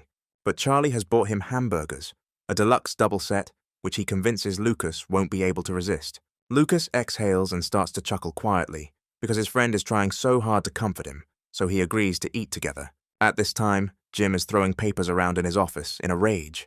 He screams, cursing Lucas, and literally tearing his hair out. The man does not understand how Lucas dared to deceive him and set him up. He already imagines how the chairman will subject him to cruel torture. This makes Jim clutch his face in horror, breaking out in sweat. He doesn't understand how to catch Lucas and not follow his lead. After all, if the chairman does not see that he is correcting mistakes, then the matter will not end with dismissal. At this time, one of Jim's subordinates enters his office, interrupting his thoughts. The man yells at him, accusing him of not letting Jim come up with the right strategy. But the subordinate says he wanted to report what the newspapers were writing about Lucas. Jim immediately snatches the newspaper from the man's hands and greedily reads it. He begins to shake with laughter, which becomes louder and louder. Jim smiles wickedly, pleased that he has found Lucas's weak spot. At this time, business chats are once again very unsettled. It turns out that due to the sudden departure of a large number of foreign investors, all stock markets collapsed. But suddenly, Jack appears in the chats under his nickname 10 billion won and calls on his comrades not to give up. He convinces them to believe in the golden god, which is Lucas, and to follow his investment decisions. Following Jack's calls, many people turn to buying shares, and as a result, the situation on the market quickly and significantly stabilized. Jim is in his office, looking at a screen where a chart shows the rise in stock buyers. He is stunned and does not understand how the situation, which he was confident about, could have completely turned upside down. And Lucas and Charlie read numerous declarations of love for Lucas and his investment methods on the investment bulletin board. Charlie doesn't understand what his friend has done, but his friend doesn't understand why. He tries to remember his last decisions, but believes that he really did nothing. There are big changes happening in the world, and even the news is starting to feature a special report. The World Health Organization says a new asymptomatic coronavirus is spreading. Therefore, a more serious quarantine is being introduced. The number of deaths is also growing. There is a shortage of morgues. Unable to withstand the ongoing quarantine, citizens began to unrest, and cases of looting and robbery became more frequent. Looking at everything that was happening on the news, Lucas frowned tensely. That's why he comes to his company as soon as possible to announce his new idea to his colleagues. In the conference room, he begins a teleconference with the bio company, namely Paul and Henry. He makes a statement that he plans to produce a vaccine against coronavirus, 300 million doses to begin with. This information makes Dr. Henry's mouth bleed again. Lucas is no longer surprised and simply tries to wait for the moment when the man clears his throat. Dr. Henry asks again if he heard Lucas correctly, and he laughs, fully confirming his words about 300 million doses. Dr. Henry chokes on air and says that this is reckless. Of course, he agrees that the vaccine needs to be produced as soon as possible, but it has only just passed its first clinical trial. The possibility of side effects cannot be ruled out, and it would be better to wait longer. But Lucas easily says that in this case, they will dispose of all the vaccine produced. Lucas has complete faith in Dr. Henry and has enough resources to overcome any difficulties. Such self-confident words shock Dr. Henry and Professor Paul. If they fail, only Lucas will suffer the loss. But if they succeed, they will be able to save more lives. Lucas asks if that's not enough reason to try. Henry notes that Lucas is standing too close to the camera, but he is glad he doesn't have a cavity. He sighs, saying that in that case he is not going to stop Lucas, since he clearly likes risky investments. Lucas chuckles and replies that one such investment is Henry's research lab. That's why he asks the doctor to take care of the production of vaccines. But Henry shocks Lucas by saying that he is only a scientist and has no knowledge of manufacturing. Lucas doesn't have this knowledge either, so he urgently needs to come up with something. That same day, news that Lucas was producing a vaccine that had not passed final clinical trials spread around the world. People wondered about Lucas's goal.